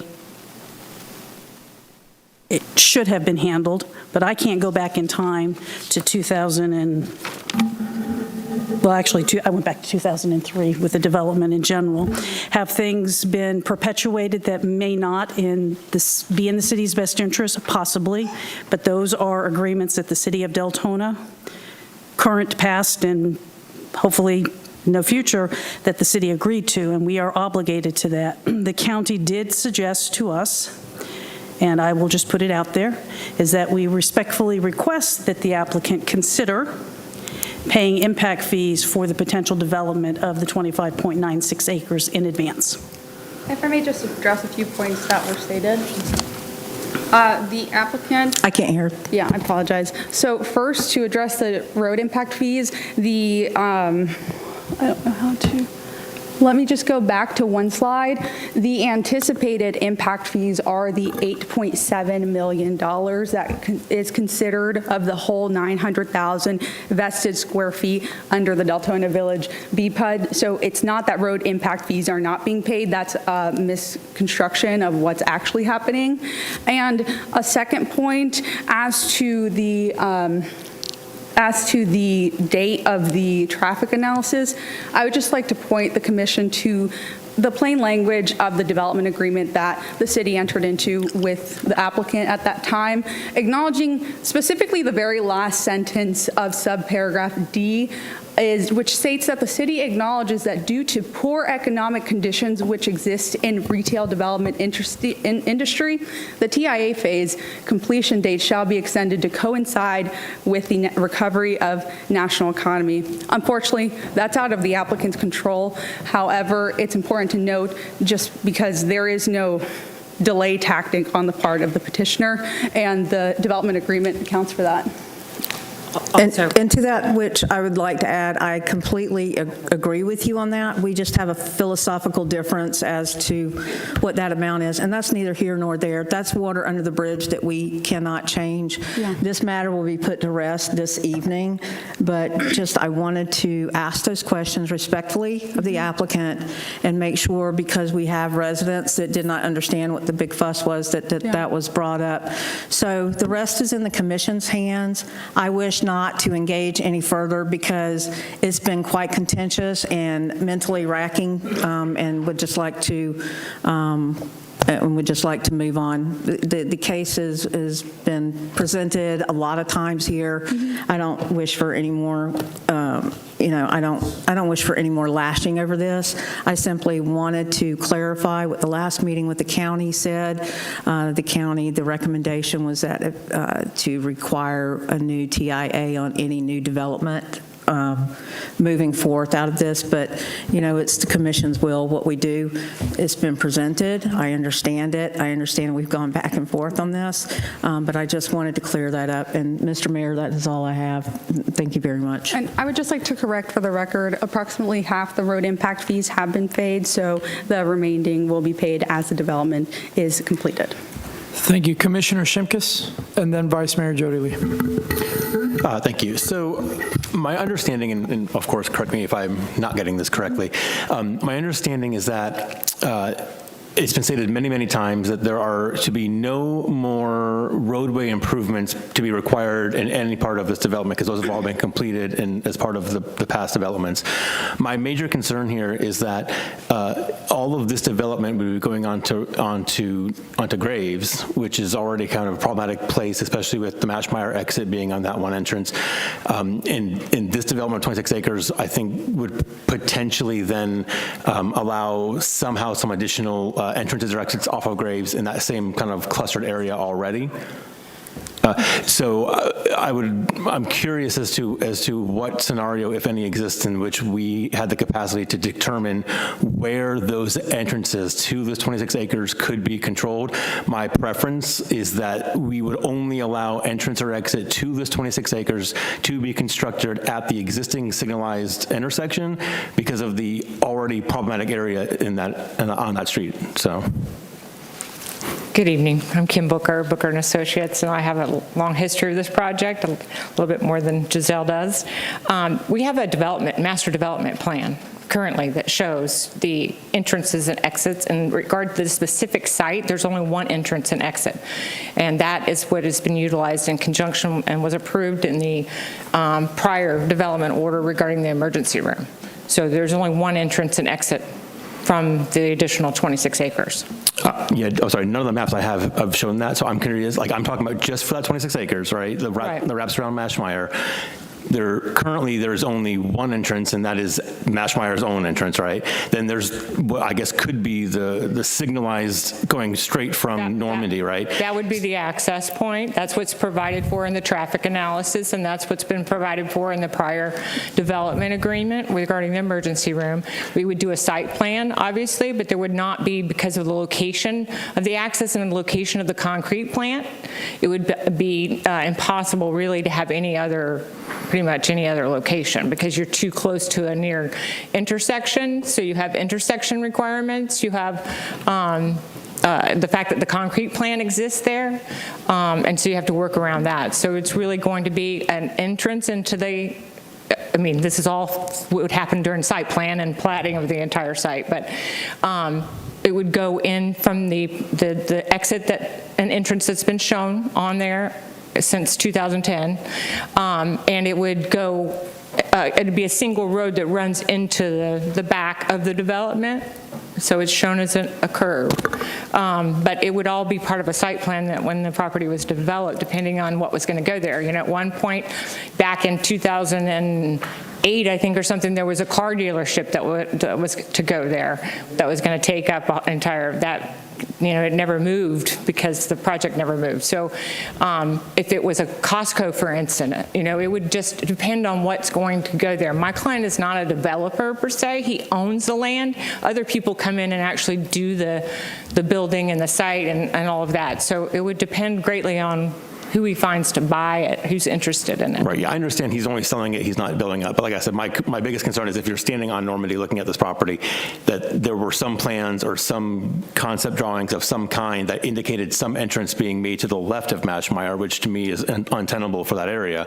So I would then ask, has there been any additional conversation or could we get some goodwill faith that some effort could be made to have Mashmeyer move their entrance? Because already them making a left, you know, onto that area, I'm just trying to figure out how do we make and ensure that depending when this gets sold, that whatever happens on Graves, we don't have the complication of traffic we already have. Is there efforts to be made? There would be a site plan, and that would have to go through that process, but you already have one entrance there that was approved in connection with the emergency hospital. So that, which is not part of this, that's outside of this, it's already been approved.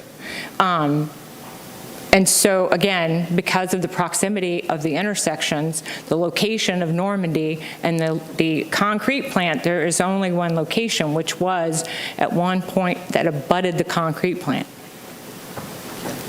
Yeah. Oh yeah, there was a right in, right out for the hospital. That's in the development agreement. Right, I just don't know. I mean, the hospital may or may not ever show up because of that's a lot's changed since that was approved. Obviously, with 2 additional hospitals here, I can't really imagine another one wanting to come into this market per se. So that's kind of a long-term thing. I don't know, but yeah, okay, that was my major. I mean, it's all if. We don't know at this point. Okay, so. Thanks. Vice Mayor Jody Lee. Thank you, Mayor.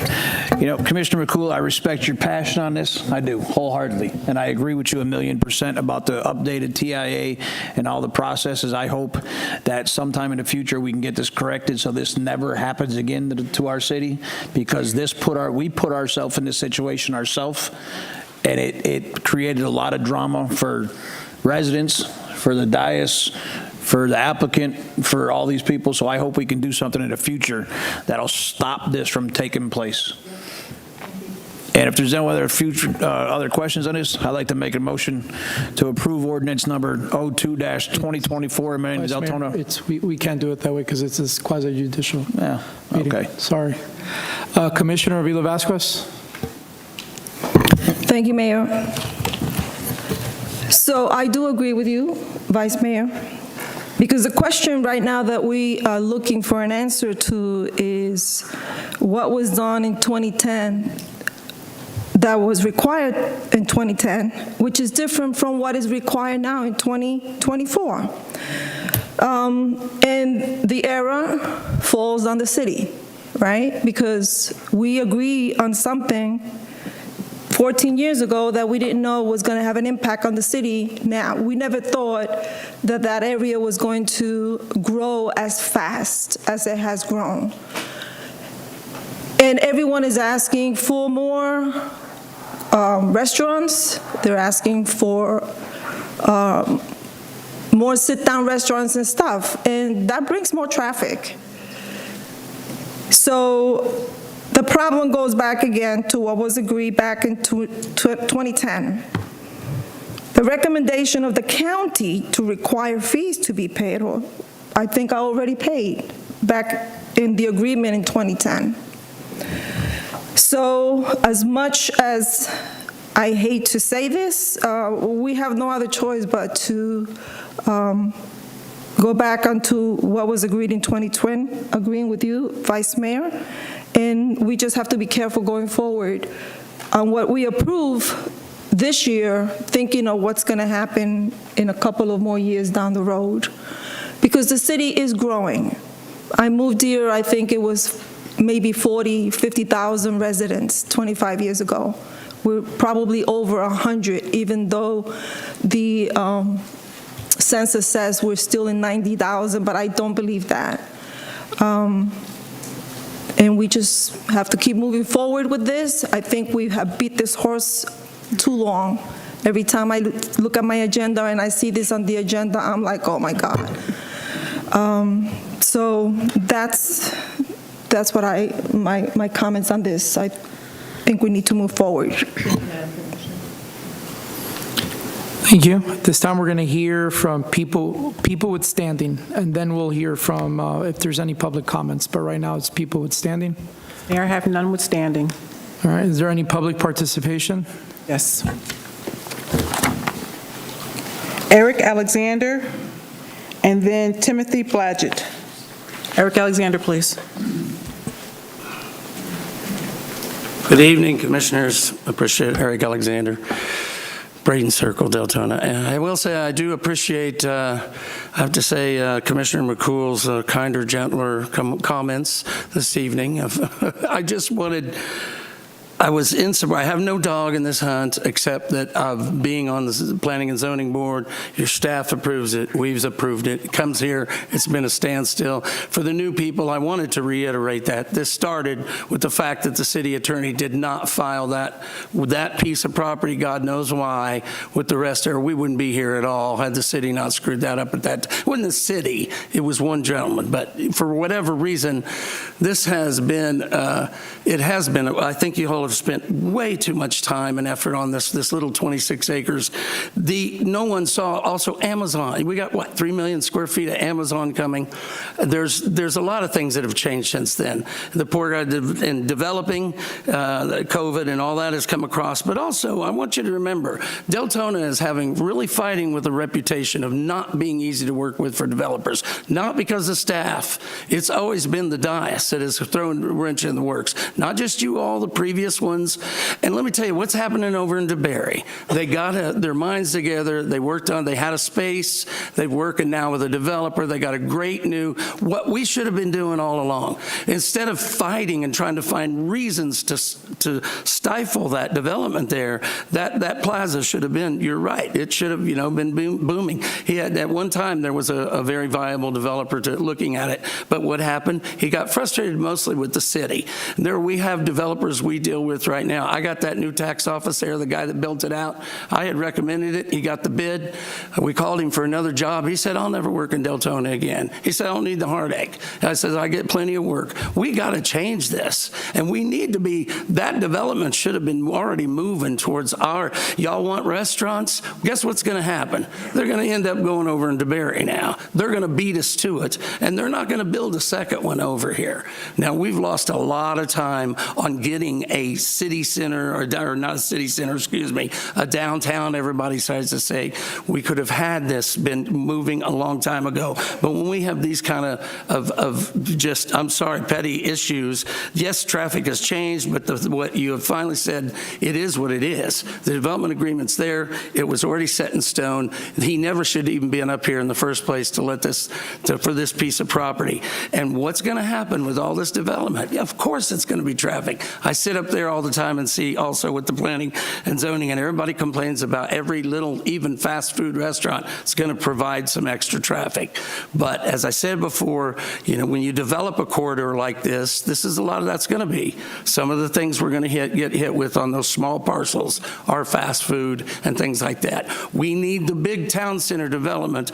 Take Heathrow, for example. What's at the back of it? A theater. Comes out with shops, condos on top, exactly what DeBerry's trying to do. Even Winter Park, any of that. We have the infrastructure. We have the space. We have the location. We shouldn't have been spending so much time on this one little parcel that's probably going to be about the last thing that's developed, possibly. But I just wanted to encourage you, which I think you all are finally on the right road. But thank you very much. All right. Timothy Blodgett, please.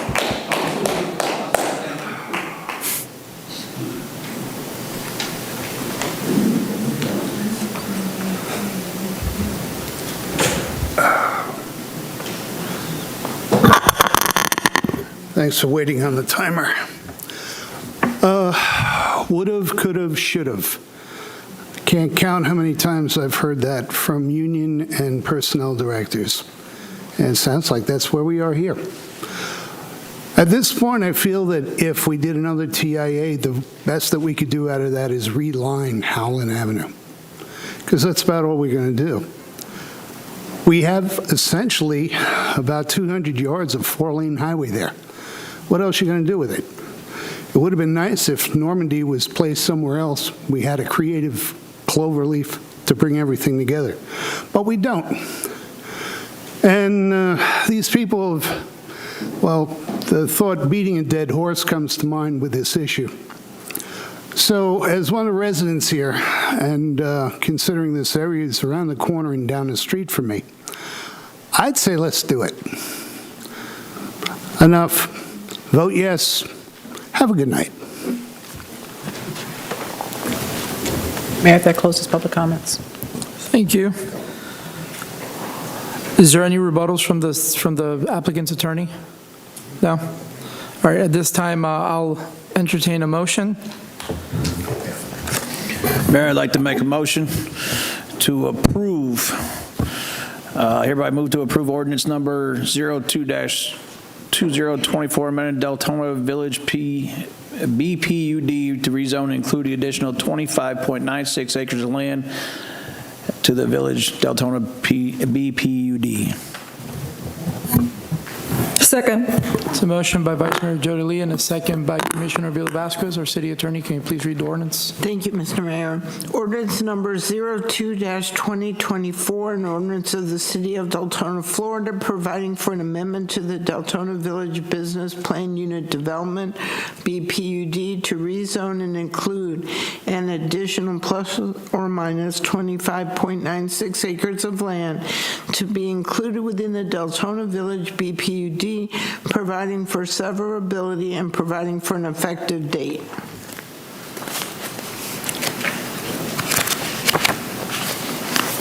All right, we're going to go ahead and do a verbal vote.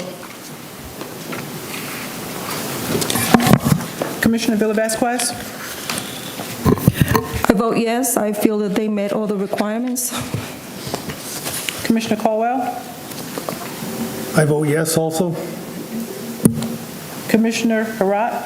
Yes. Commissioner McCool? No. Commissioner Shimkus? I'm going to say no. I feel like this property would be best served with its own development agreement, given the storied past that it's had, and I find that the best course of action is to just move forward as a separate property, given the local development and the issues on Graves, and the fact that this property is going to be potentially inclusive in the entirety of the 7,000 trips that are allowed still. Thank you. Commissioner Vice Mayor Jody Lee? I vote yes. It's long overdue to get some restaurants in our city, and I think we signed an agreement with this developer, and we should honor what the city has signed in the past. Mayor Villa? I'm going to vote yes, because the prior commission, whether they're present or past, that was on this dais, messed that up for our city residents.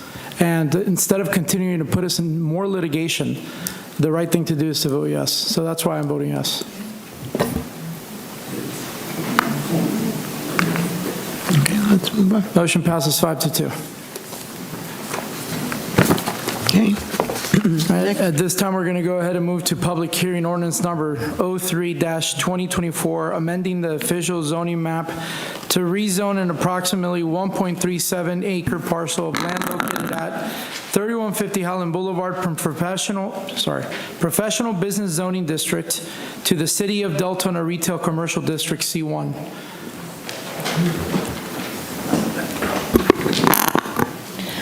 Good evening again, Jessica Entwistle, Planner 2, Planning Development Services.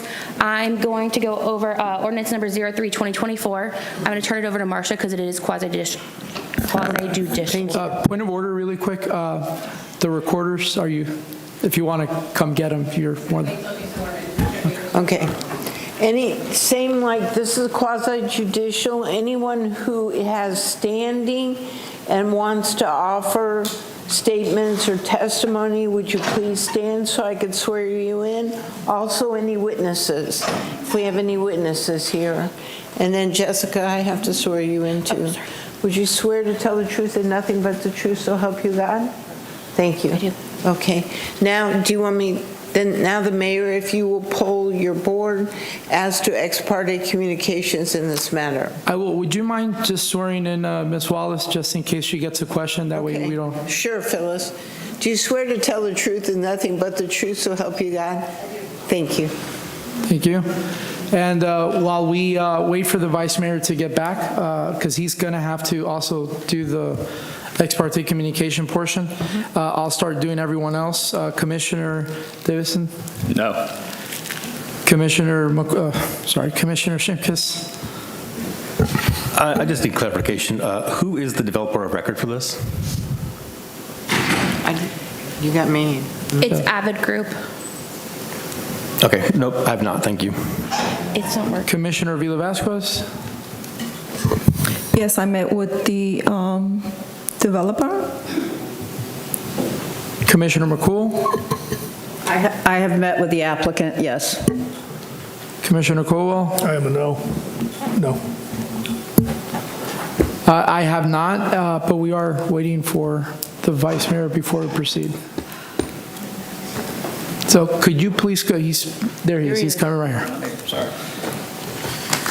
Ex parte communication with the developer or Microsoft? No, I haven't had none. Okay. All right. If we can please have staff report. I'm trying to get it. Sorry, lost it.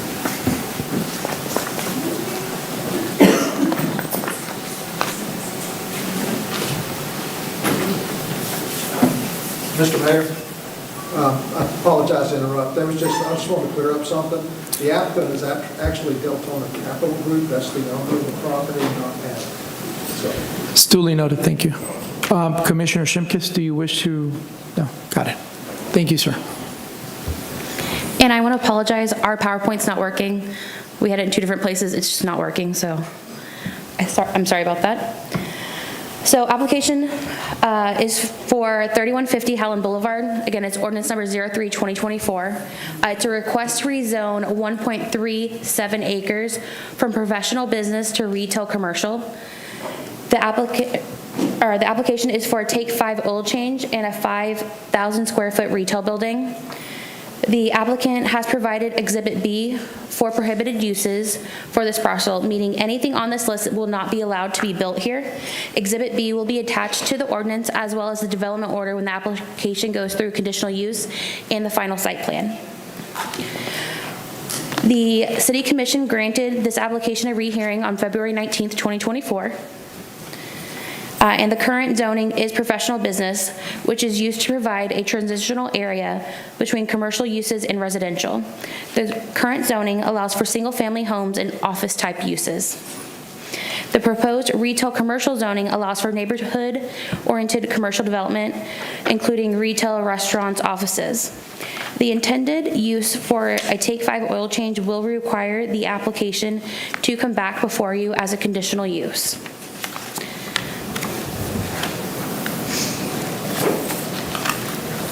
In your packet, there is a layout that was provided last night it came in. There is a 70-foot power easement at the rear behind the pond area. So there is a buffer area between the actual oil change to the residential. It's also important to note the rezone aligns with the future land use map, as well as the commercial uses will be beneficial for the residents of Deltona and also add to the tax base.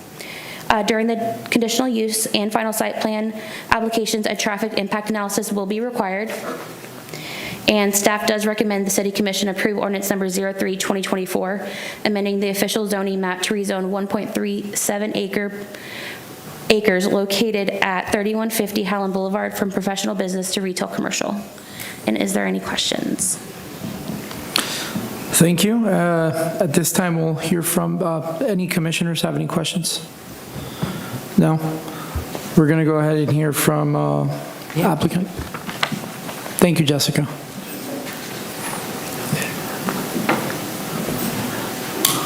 Good evening. Bill Barfield, 225 Southwest Mont Drive, Suite 2040, Altamont Springs, Florida. Again, this is another one of those where we've been here before.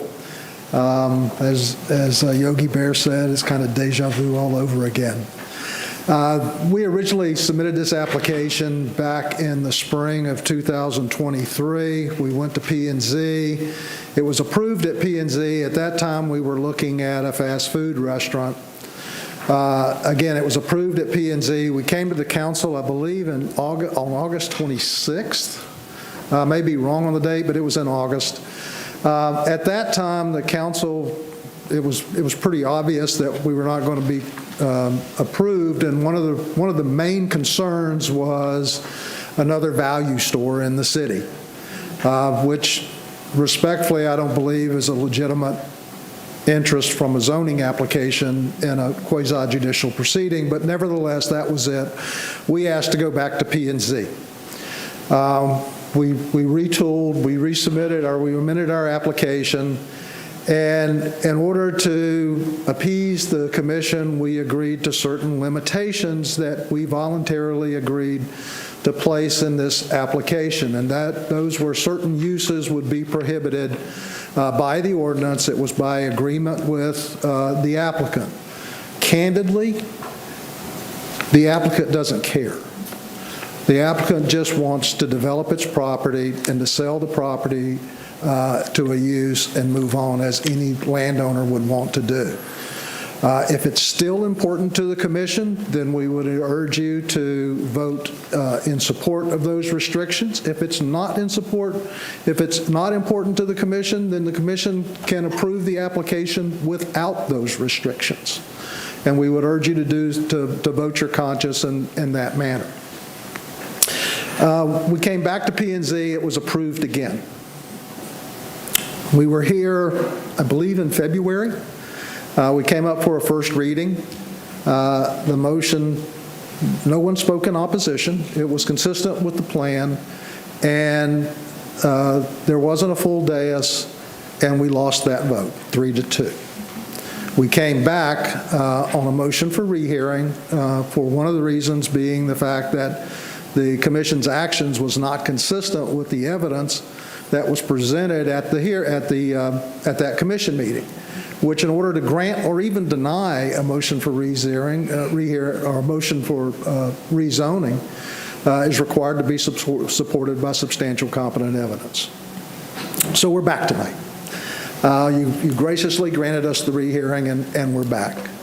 If you would pass those out. In your packet, there was a map of the zoning map, which basically showed the property, and it showed that the property next door, this property is immediately adjacent to Dunkin' Donut, and it showed that the property next door was commercial, C1. The property across the street is either C1 or C2.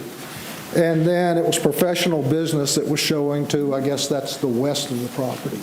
I wanted to look a little further just to see what we were dealing with. And this is an excerpt of your zoning map. And you will see that with the exception of the entryway to the subdivision where Scenic Woods is going in, it's basically commercial all the way down to the road that is running beside Dunkin' Donut. The only parcel, there's only two parcels that's professional business. Ours, or the applicants, and a church. That church was built in 1985. So we're not asking for anything out of the ordinary that the commission has not already approved. It is consistent with the code. The use that is currently being proposed has to come back, and that has to come back on a conditional approval. But we still, notwithstanding whether that use is approved or not approved, we still desire this property to be zoned commercial so that we can adequately market the property and move forward. Commissioner Shimkus, in the last meeting, or the meeting for rehearing, you asked me to address traffic. And I'm not suggesting that traffic is not an important issue. It's just not relevant to tonight. We are required, if the use is approved, or whatever use is approved, we're required during the engineering process and the site plan process to produce a traffic analysis. That traffic analysis is peer-reviewed by the city's own traffic engineer, which we pay for, which is only fair. And if there are any improvements that are required to be done, those improvements will have to be done, or mitigation payments will have to be made in order for that project to go forward. So respectfully, while I appreciate your interest in traffic, and I think we all have an interest in traffic, those issues would be addressed at a later point in time as we move down from a 30,000-foot level to more of a closer level to the ground. The use is, the potential use is a Take 5 oil change. They're really, you know, it's no different, really no different than a service station. It is a regulated entity. They have to abide by certain standards, both state and federal standards, in the handling of the oils and the disposal of the oils. I can't think of any reason not to grant the ordinance. There's already commercial abutting back up to the property owners or the residential subdivision to the rear. As a matter of fact, there's more commercial property backing up to that subdivision, at least in that stretch, than there is PB. So I would respectfully request that the commission grant the ordinance, or vote in favor of the ordinance. I have Mr. Dave Holden here as well. He's the engineer. He has a site plan. If you have any questions, he'll be happy to go over the potential site plan. It's not the final site plan. It's just a concept. And I'll be happy to answer any questions which I may.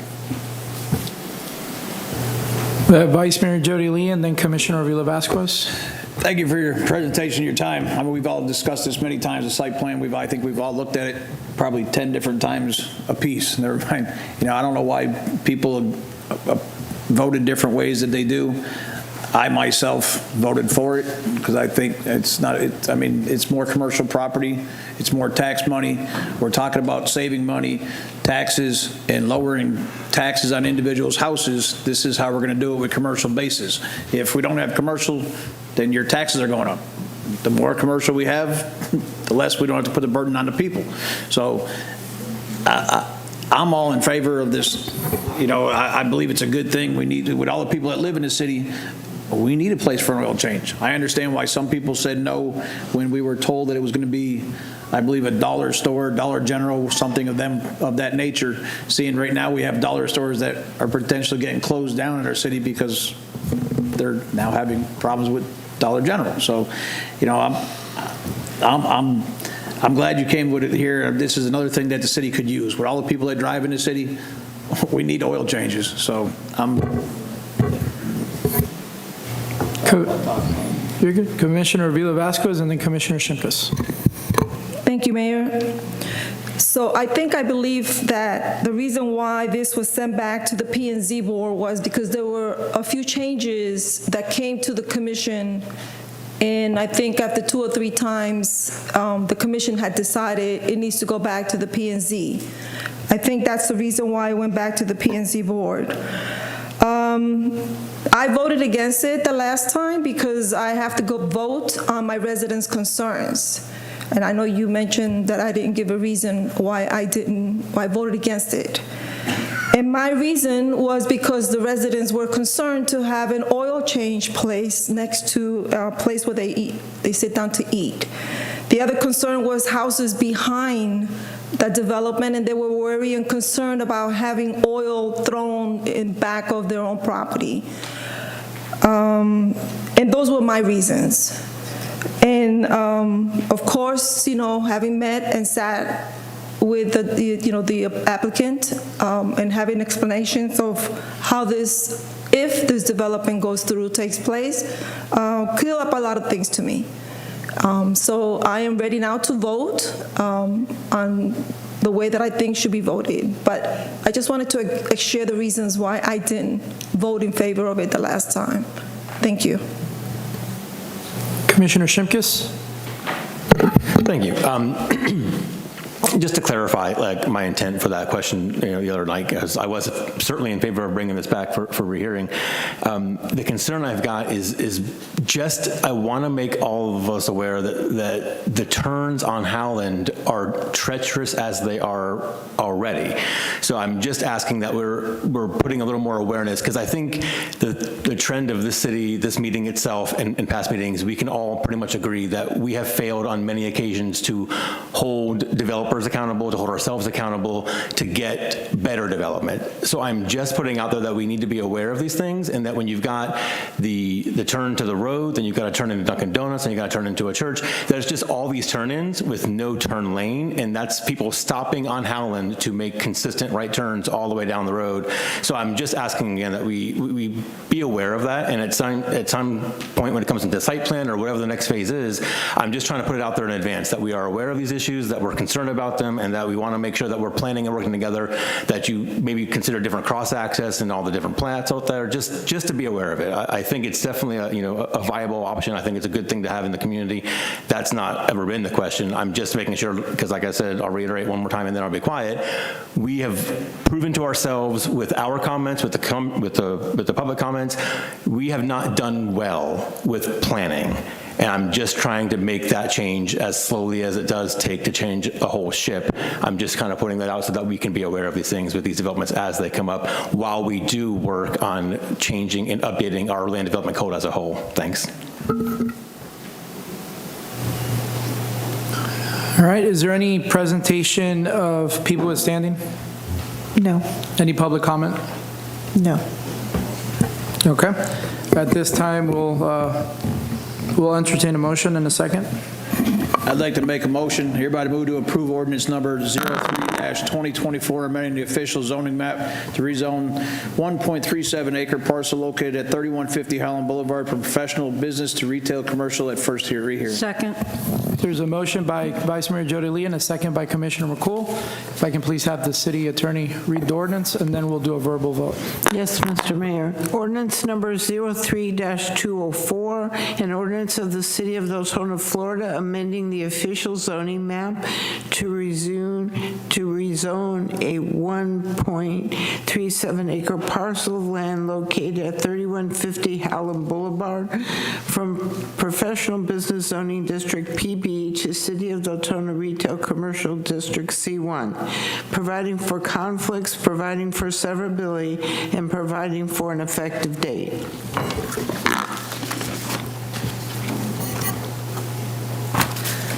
Commissioner Villa-Vasquez? Yes. Commissioner Colwell? Yes. Commissioner Harriet? Yes. Commissioner McCool? Yes. Commissioner Shimkus? Yes. Vice Mayor Jody Lee? Yes. Mayor Avila? Yes. Motion passes 7-0.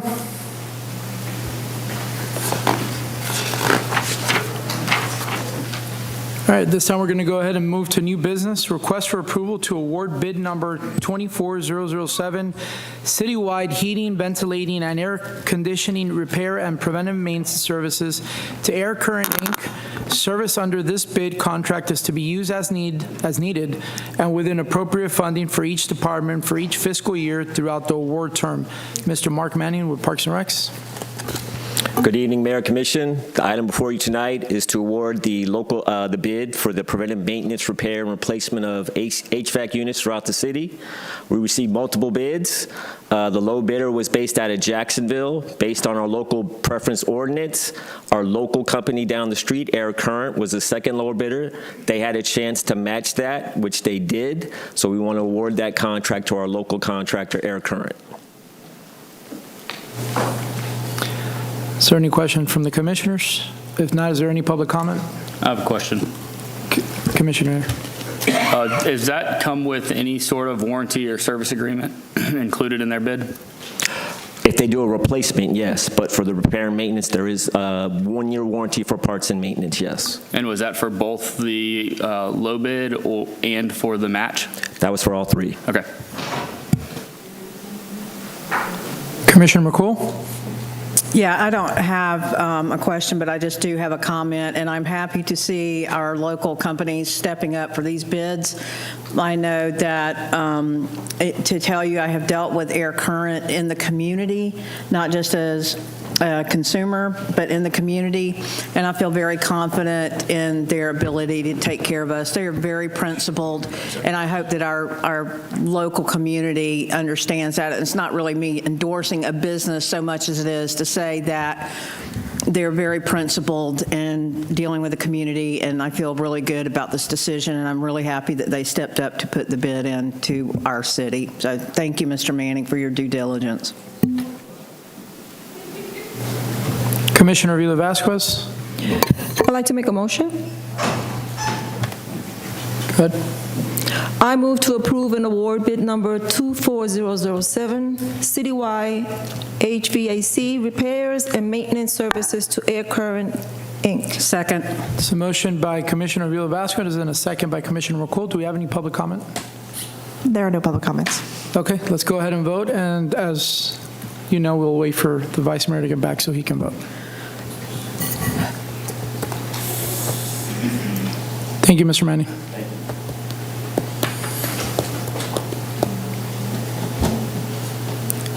Sorry, Mr. Whitcomb.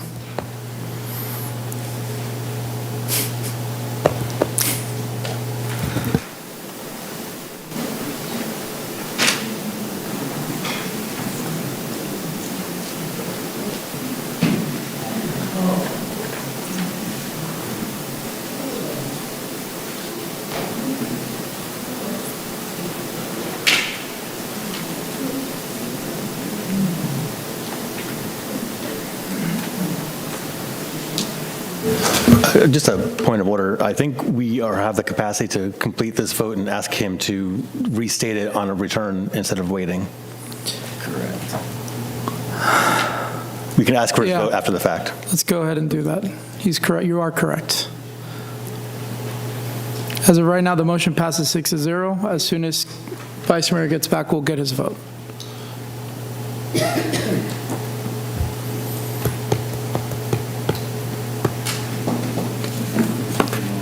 Yeah. Well, he gets back, we're going to go ahead and go to he's there? So how would you like to vote? Is it a yes or a no? Yes. Okay, Vice Mayor, for the record, voted yes. So the vote was unanimous, 7-0. This time we're going to go to Section B, request for approval of resolution number 2024-17 and the budget amendment for purchase of IP phone migration to WebEx Cloud. Mr. Cordero? Good evening. Robert Cordero, IT Department. We're presenting a proposal to go to a WebEx Cloud with Cisco. We started this project in 2022 with Deltona Water in an effort to improve their technology. We also need to upgrade our current phone system, and this would upgrade their call center and their customer experience as well as IVR portion of it. So we are presenting a proposal to migrate our system to the cloud. We looked at multiple options for this. First option was to maintain what we currently had, which would be on-premise. That option proved to be costly for us with changes that are currently happening at Cisco and in the market itself, so we decided to move to a cloud system. We looked at a couple of different vendors. Cisco allows us to maintain our current phone and infrastructure that we have, reduce our costs, and maintain our security and updates that we can currently have. So we're going to renew with our current provider, Cisco phone system, and move them to the cloud. Not doing this project would inhibit us for security updates and patches, so that's going to be an issue for us. We proposed changes on amendment in our budget last year to do this. It was for $170,000.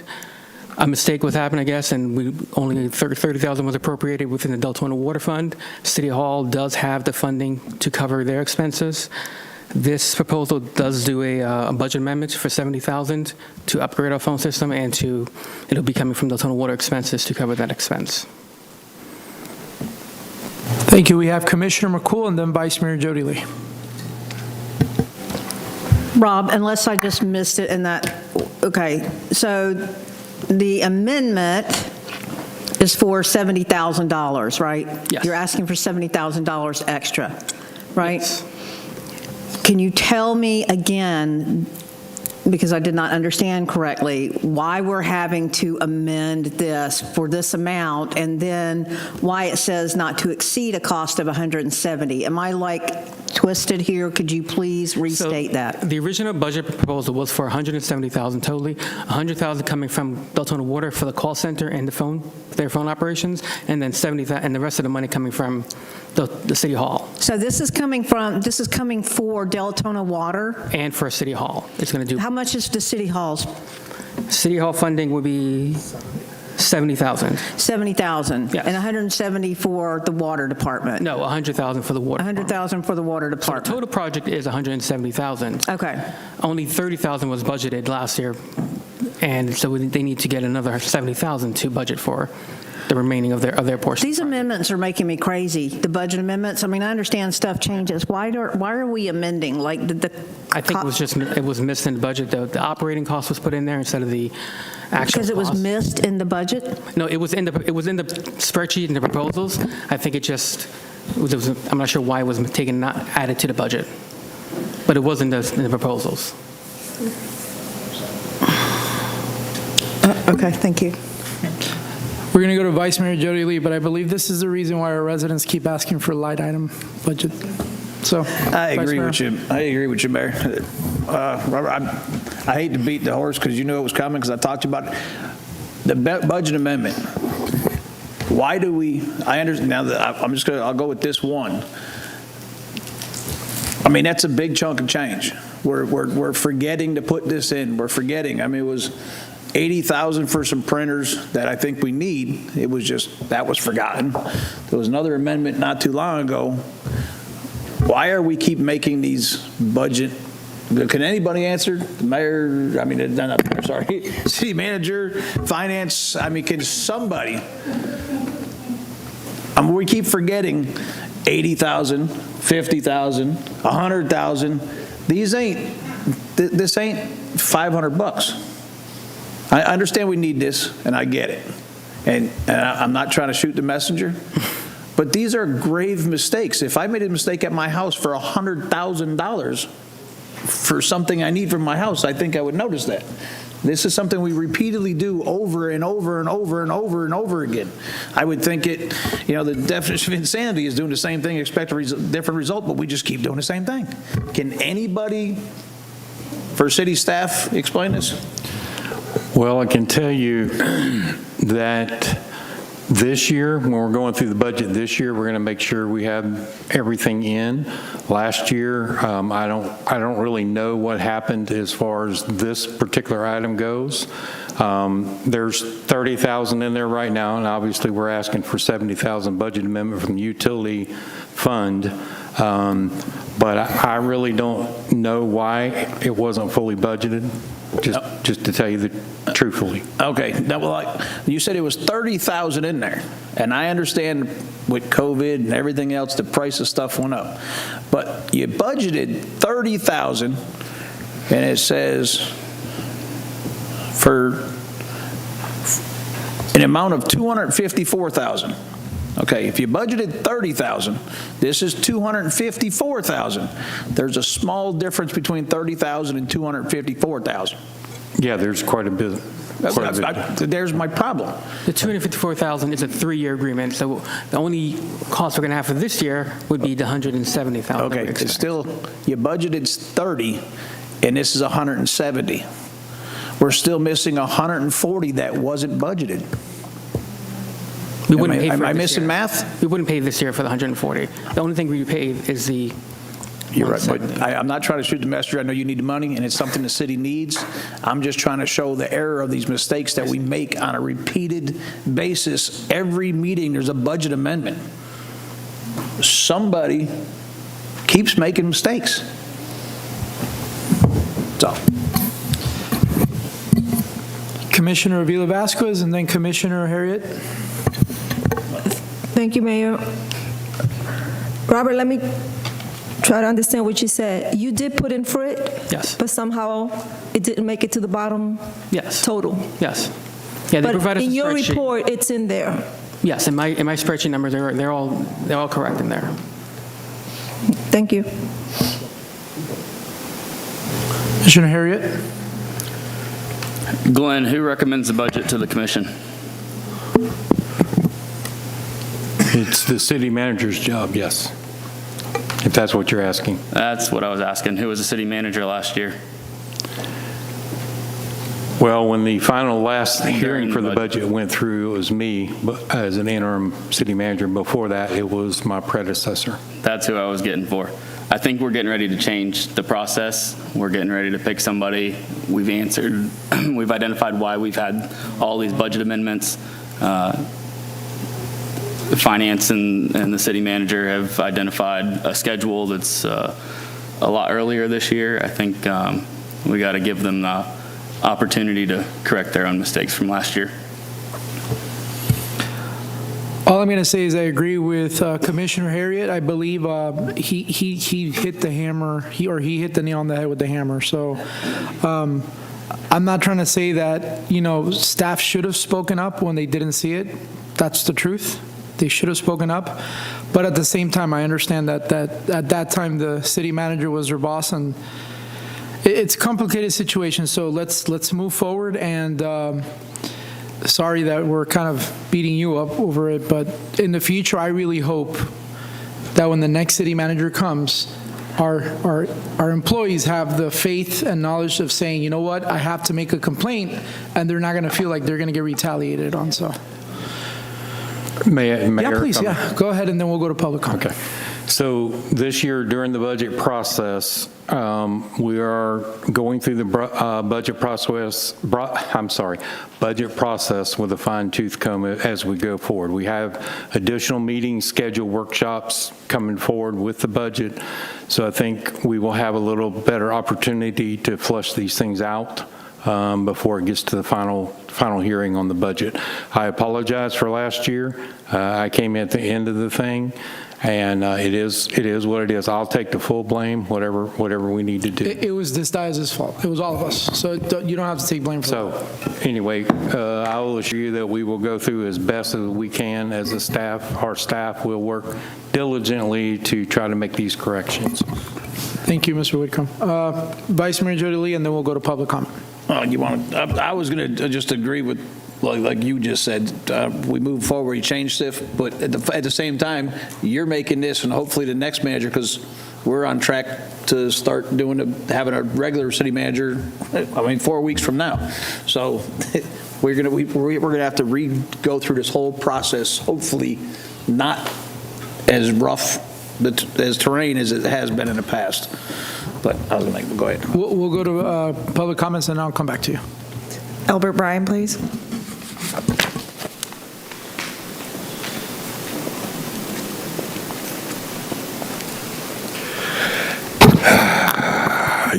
I just couldn't let this one go. 2 reasons I couldn't let it go. One, because the question was asked, why do we keep having these budget amendments come up? Oh, I got a unique answer for that. Oh, because you had 2 budget meetings last year. One was to vote first time, one was to vote the second time. You had 1 workshop. 3 meetings total, not 4. Now, what's funny to me about this whole thing is 2 commissioners last year sat up there and said to my face while I was at this podium that this was the most transparent budget process they had ever seen. That's the biggest bullshit lie I have ever heard in my entire life. I've been doing this 9 years. 9 years. Last year was the biggest joke in the state of Florida. In the state of Florida, not just Volusia County. When you have a commission that kowtows to a manager who they hired at $300,000 and does this to him, no matter what he does, no matter what he says, this is what you get. you get a crapola show. If y'all expect something different, I would advise you right here, right now, to resign your positions and walk out that door. Because I stood here 5 times last year, begged for freaking commission meetings to have an actual budget meeting, begged for them. That man, not this man here, but the man that was sitting in that seat, he ignored me. You ignored me. And you ask this question, why are we having so many amendments? Common sense says that the man that used to sit in that seat ran you people over, made you look like the morons you actually are in that position. And no, that's not a personal attack. That's the blankety blank blank truth. You know, there's an old saying, you reap what you sow. Well, start reaping it. That ends public comment. Vice Mayor Jody Lee. I'd like to make a motion to approve Resolution 2024-17, the budget amendment of $70,000 Deltona Water Capital Funds for approval of the contract with, I can't even say it all, Presidio for procurement of Cisco licensed immigration service for a cloud phone system in the amount of $254,532.34 in the current fiscal year, not to exceed a cost of $170,000 and additional costs being budgeted appropriately in fiscal years. Hence the word budgeted appropriately in fiscal years. Second. There is a motion by Vice Mayor Jody Lee, second by Commissioner Shimkus. Sorry. Commissioner Harriet, I apologize. I think he has a nicer beard than both of us, so.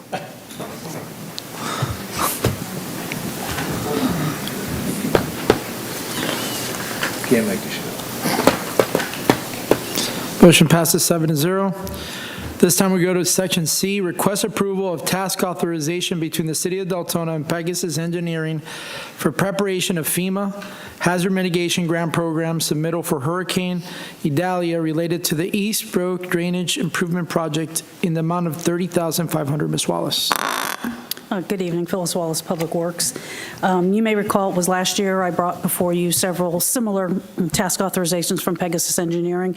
They were one of our pre-qualified firms to help us process through our hazard mitigation grants. And for Hurricane Idalia, we have 2 projects that made it through the LMS ranking. One is the project for our East Brook drainage improvements. And for those that are not familiar with it, that is one of our capital improvement projects. So this does help us expedite that if we are successful in getting this grant approved. So if you have any questions.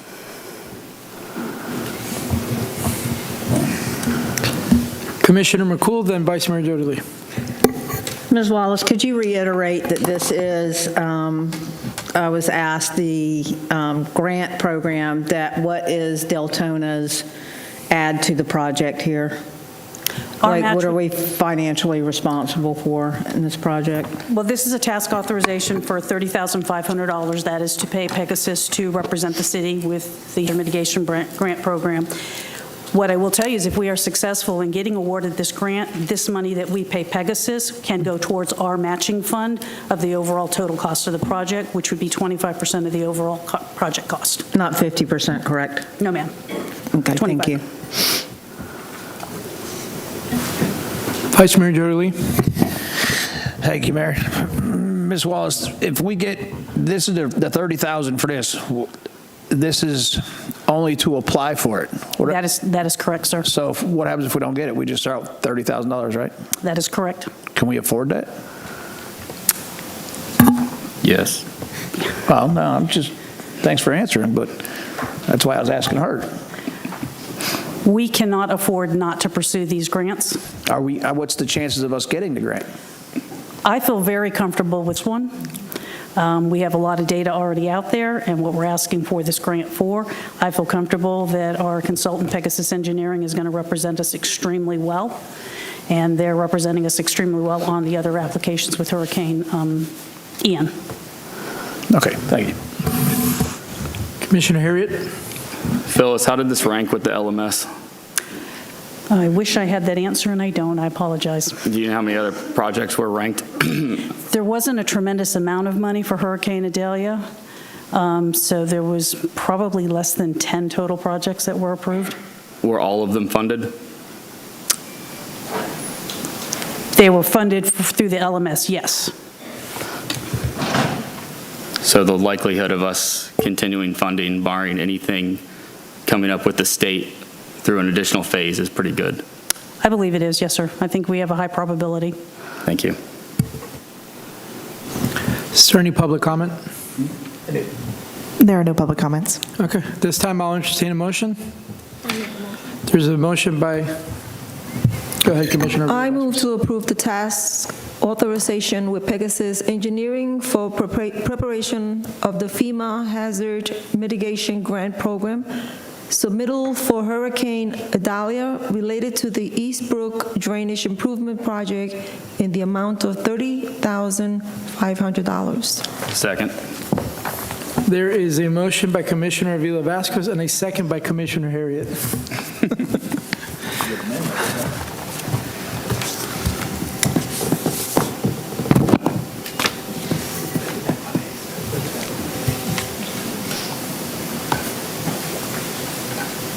Motion passes 7-0.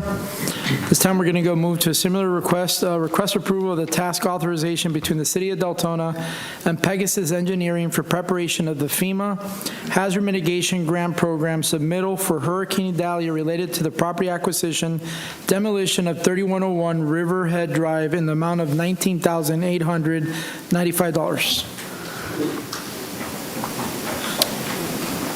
Phyllis Wallace, Public Works. Go ahead, Ms. Wallace. This is also another application that Pegasus is making is proposing to make on behalf of the City of Deltona. This is a slightly different project than we have seen even with the projects for Hurricane Ian. This is actually the property owner is not interested in having their home rebuilt or elevated. They just want to be completely bought out and the property remain vacant. So this is slightly different, and in this case, if we are successful, because there will be no homeowner participation, the city will be on the hook for the 25%, versus if we were elevating the house on behalf of a homeowner, they would be responsible for the 25% share. So that's slightly different. The upside to this project and us being able to acquire this home and demoing it is in close proximity to an existing stormwater lift station.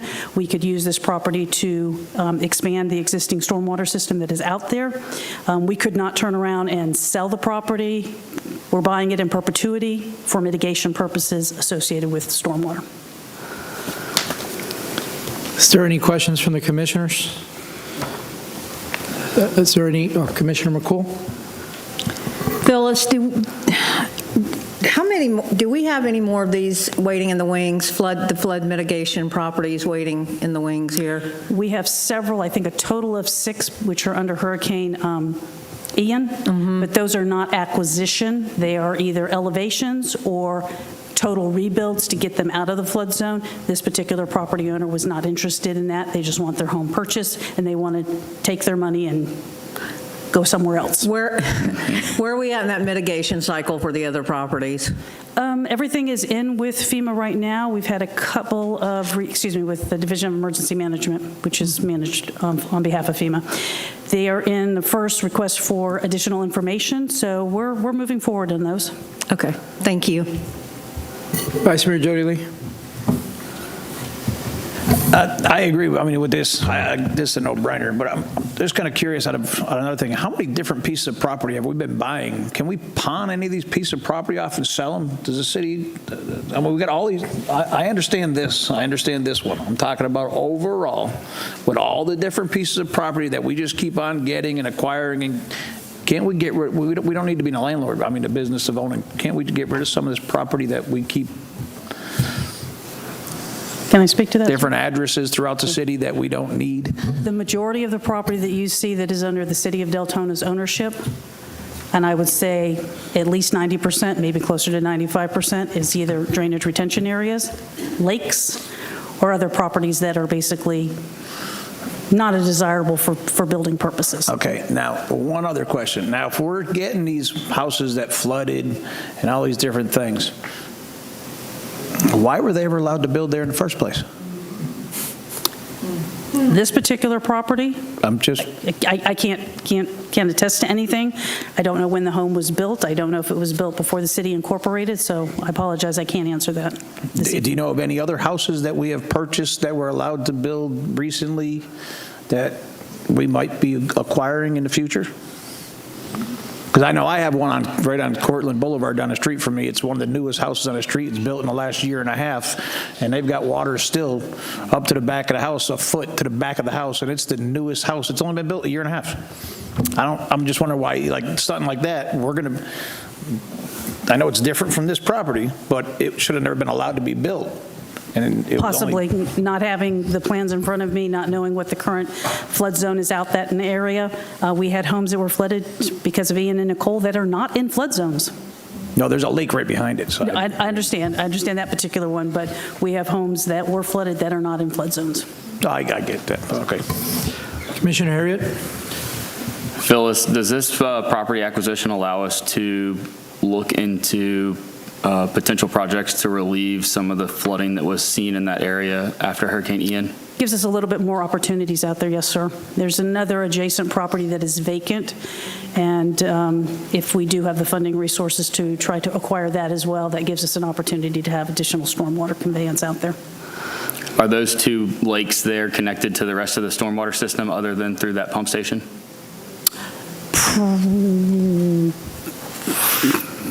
I'll have to tell you that on Thursday. Are we looking in? Are we looking into? But we are looking into the opportunity to use that site for additional relief for that community. Right. I've spoken with Pegasus on if we acquire this, what would we do? An alternative that you can do is do a passive park, but there was a park right across the street. So for us, we would look at incorporating it into our stormwater system. And this is into the Teresa Basin, so it does provide us a property pending the outcome of the Teresa Basin study. It's right there on the edge of the Teresa Basin, so it could have an impact positive for both the Teresa Basin and going also to Deep Creek. Perfect. Thank you. You're good, Commissioner? Is there any public comment? There are no public comments. All right. I'll entertain a motion and a second. Mr. Mayor, I move to approve the task authorization with Pegasus Engineering for preparation of the FEMA Hazard Mitigation Grant Program submittal for Hurricane Idalia related to property acquisition and demolition of 3101 Riverhead and Drive in the amount of $19,895. Second. There's a motion by Commissioner McCool, second by Vice Mayor Jody Lee.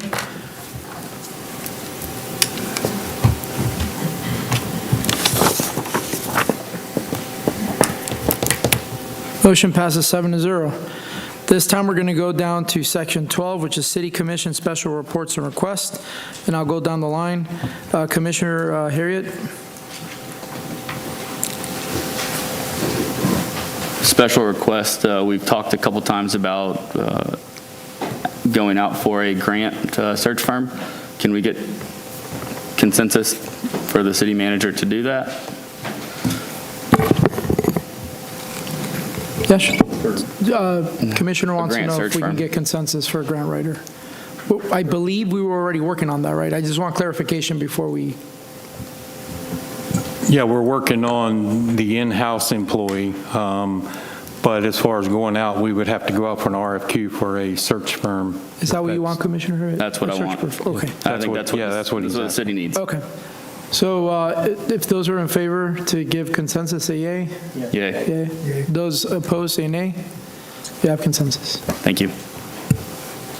That's all I have for tonight. Commissioner Shimkus? Nothing tonight, thanks. Commissioner Vila Vasquez? No. Commissioner McCool?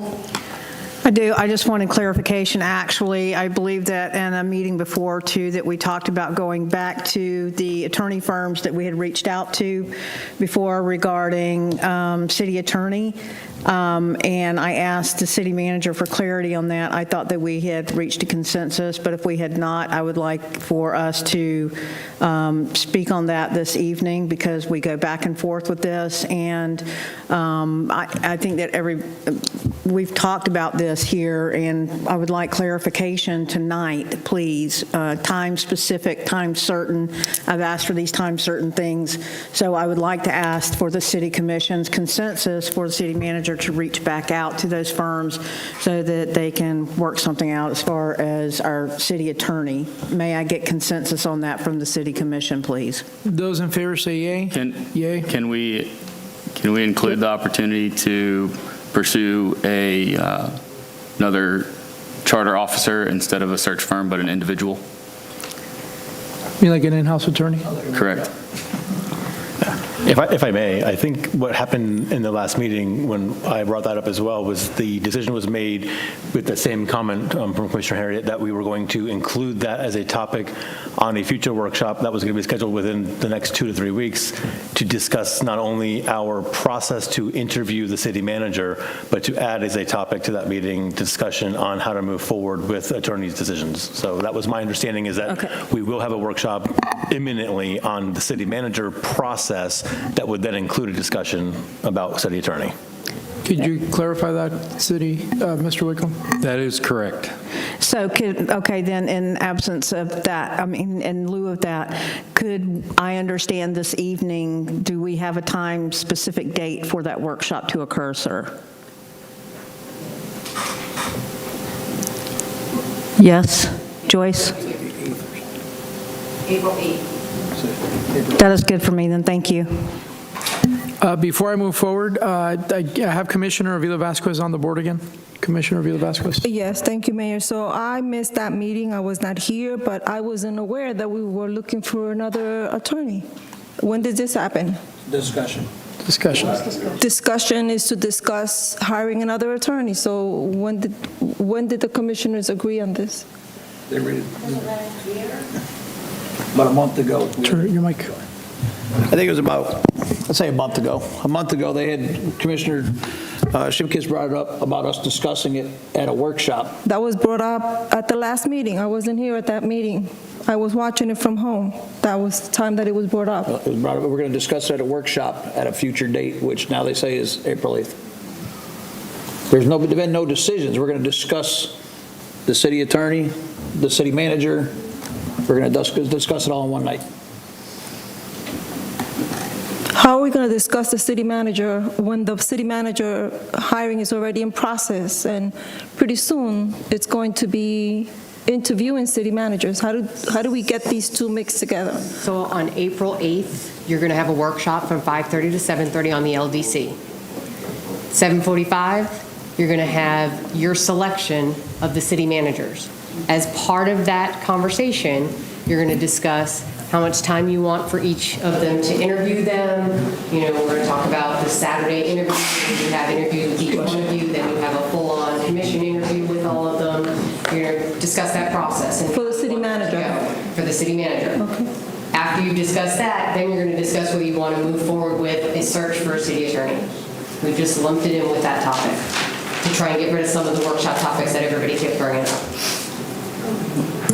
Okay, I'm just wanted clarification because I don't remember this city manager thing or attorney topic coming up for review. Commissioner Stephen Crowell. Yes, I'd like to revisit the where we're at with the Enrica complex. I know we're having some discussions about phasing it. With the remaining phases that aren't completed, will there be fines issued on those? Yes, there's code cases are going to be opened up. We sent a letter on behalf of the city to the developer of that project, giving them a certain timeline. That timeline has been exceeded, so now we are going to start the code compliance portion. A new, as she's walking forward, there was a new person, if you will, looking at those projects, the Toledo Terrace and Enrico Ridge, and possibly coming in and helping funding those projects. And he discussed this with Phyllis a few days ago, or maybe last week. So she can give you a little more information on that, but we are trying to move forward with doing something to get them either moving or, there's got to be something done there, and we're in complete agreement with you. Have we actually spoke with the developers or the project owners, or is everything going through Santiago? No, Phyllis Wallace, Public Works. No, we sent a letter giving them a deadline, and they have exceeded that deadline. That letter was it was an olive branch that was extended with considerations from the building department, the fire department, code compliance, and your engineering staff on how do we get you back moving. They wanted to do a phased project, trying to get 3 buildings completed. Since this was not a phased project to begin with, I requested just last week from David Santiago, I said, I need a map. You show me what 3 buildings, where are we drawing the line?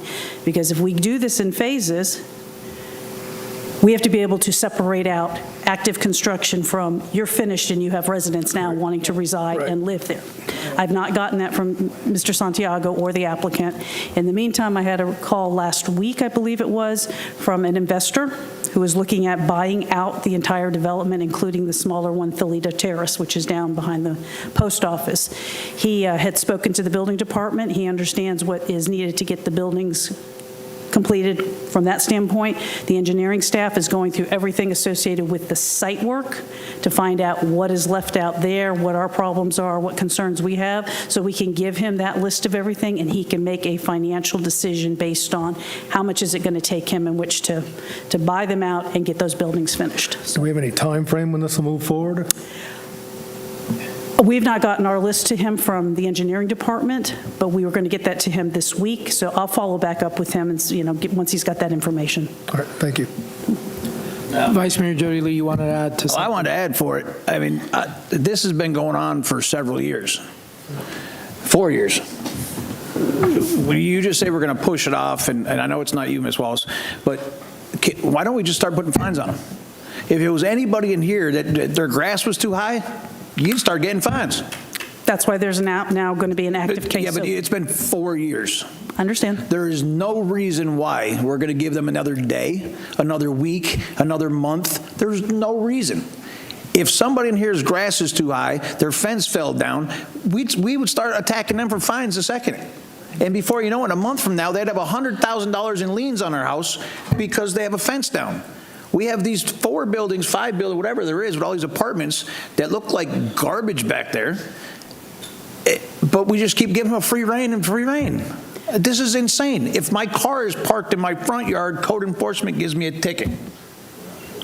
You have apartments over there, the fence is trashed, I ain't gonna tell you all the different lovely people that are wandering through the area. They say it's secure. No, it's not. But we just give them a free ride. Why is it fair for a developer to get a free ride, but if her grass is too high, I'm going to attack the hell out of her because her grass is ugly? Can we use a little bit of common sense? And I'm sorry, I don't think it should be another day, another hour, another 2 weeks. That's not fair to the residents. We get somebody that don't live in the city, don't give a damn about us except for making a little bit of money, and we get them a free ride, but residents get shafted. I mean, can we get a consensus to start fining them tomorrow?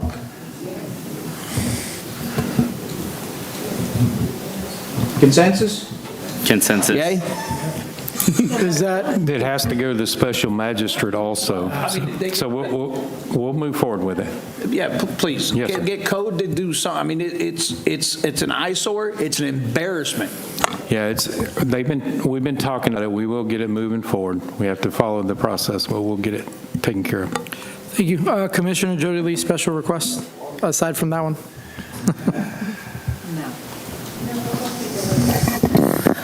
Okay, I got a special request. This is for the city manager. I got a special request for right now, until we get a city manager, we halt any pay raises in our city except for the ones we all voted on already, the 3% and the other 2%.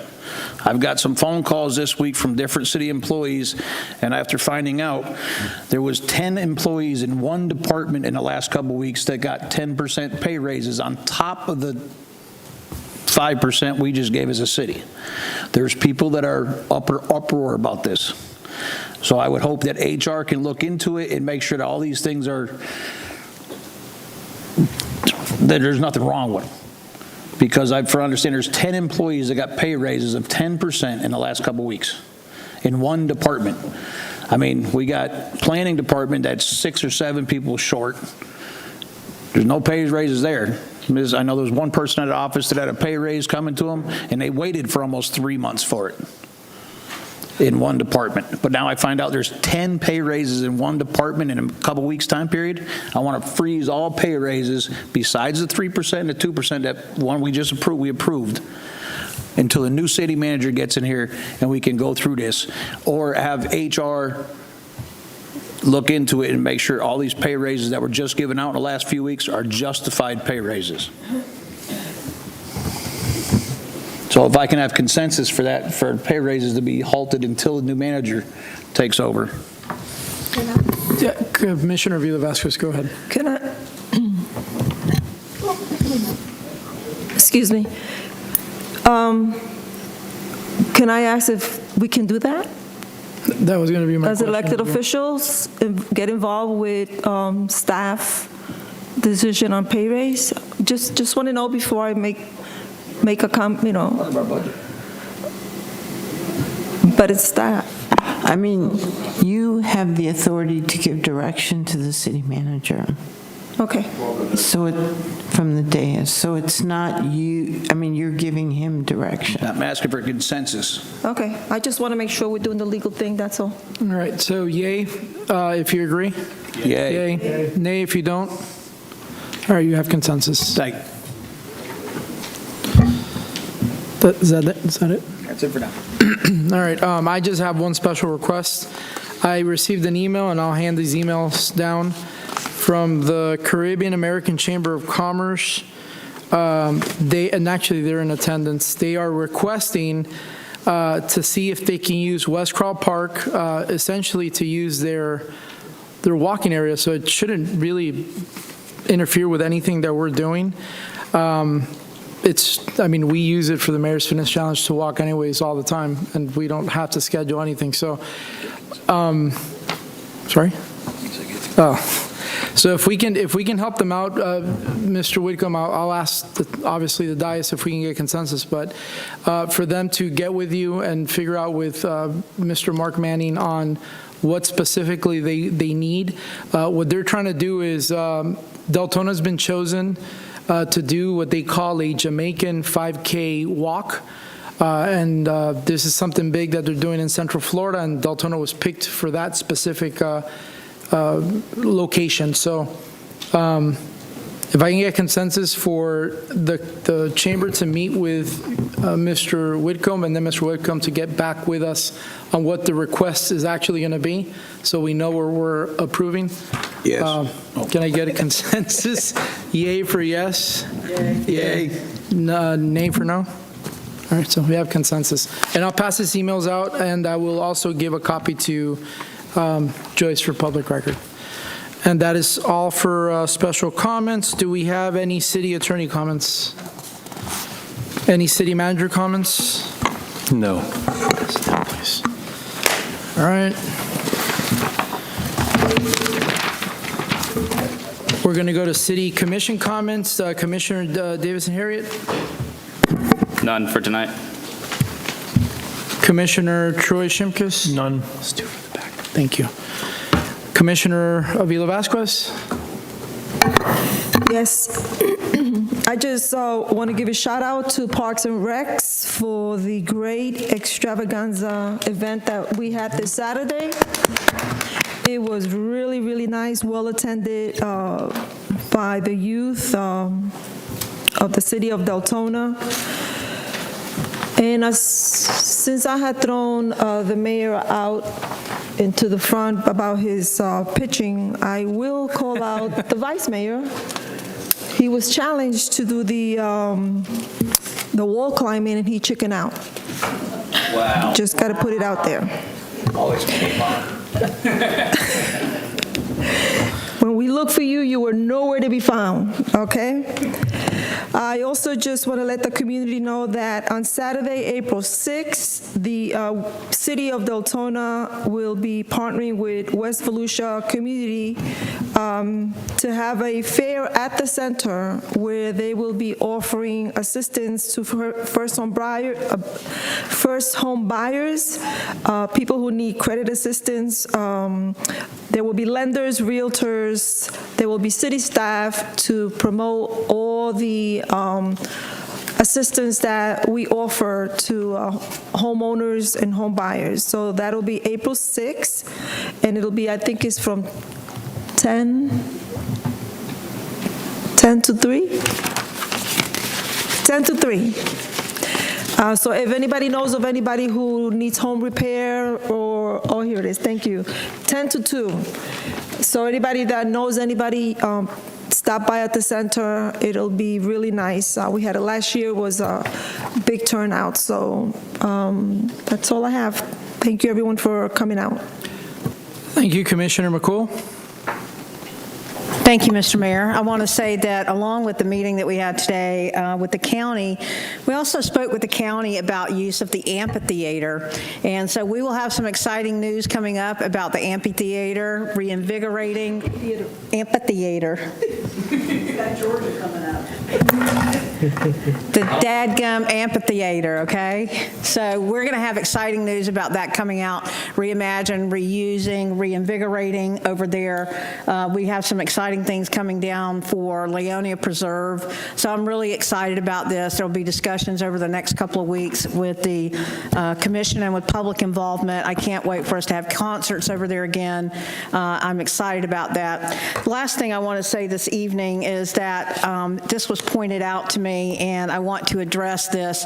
Ms. Bryant spoke earlier about about a commissioner. That commissioner was me, because at the last meeting I talked about the stormwater assessment, and I used the phrase to bow to pressure, bow to public pressure or bow to pressure, and bowing to peer pressure. And what I was in reference to is the stormwater assessment, and I used the phrase that we bowed to public pressure. And for me, that phrase means, like it states in definitions, to agree to something under pressure from others after initially opposing it. And that's where I went. And it was sent to me that I didn't care about what residents said, that I don't listen to residents, and nothing could be further from the truth. So words coming out of my mouth, I think that I can decipher to tell you that that word meant to say, I initially opposed not doing a special stormwater assessment because of budgetary reasons, but I bowed to public pressure because we had a lot of residents show up to talk about how that $20 to $50 per year would impact them, and I changed my vote. That's what I meant by bowing to public pressure. Not that I didn't listen to residents, but that I did listen to residents. So I want that cleared up like right now. Nothing could be further from the truth. And at the second part of that, I want to sincerely, from the bottom of my heart, apologize if I offended any of my residents with using that phrase, because my understanding of that phrase perhaps was different from theirs. In the future, I will certainly take pause with my comments like that to make sure that it is a well-understood turn of phrase to everyone so that someone doesn't believe that I am not listening to the residents, because I do care about what residents say, and that's how I make my decisions and how I usually vote. So I wanted to clear that up and apologize for any disrespect in the translation of that phrase to the public, and let you know that I do listen to you, and I am certainly willing to engage and admit when I was wrong. So I could have used a softer term to describe what I was trying to describe. So in offending my constituency, I apologize and will do better in the future. Thank you, Mr. Mayor. Commissioner Colwell. I have none. Vice Mayor Jody Lee. Well, seeing I'm the softest, kindest, gentlest one up here, and the least offensive of all, That's crazy. No, it's been good. I'm glad the city manager is still putting out the city manager reports the way it is. I like what the residents getting updated. I watch the videos that are on Facebook and on the internet. Mark Manning and the Parks and Recs people, everybody that was involved for the extravaganza, it was awesome. I'm loving it. And everything, we're starting to gel a little bit better.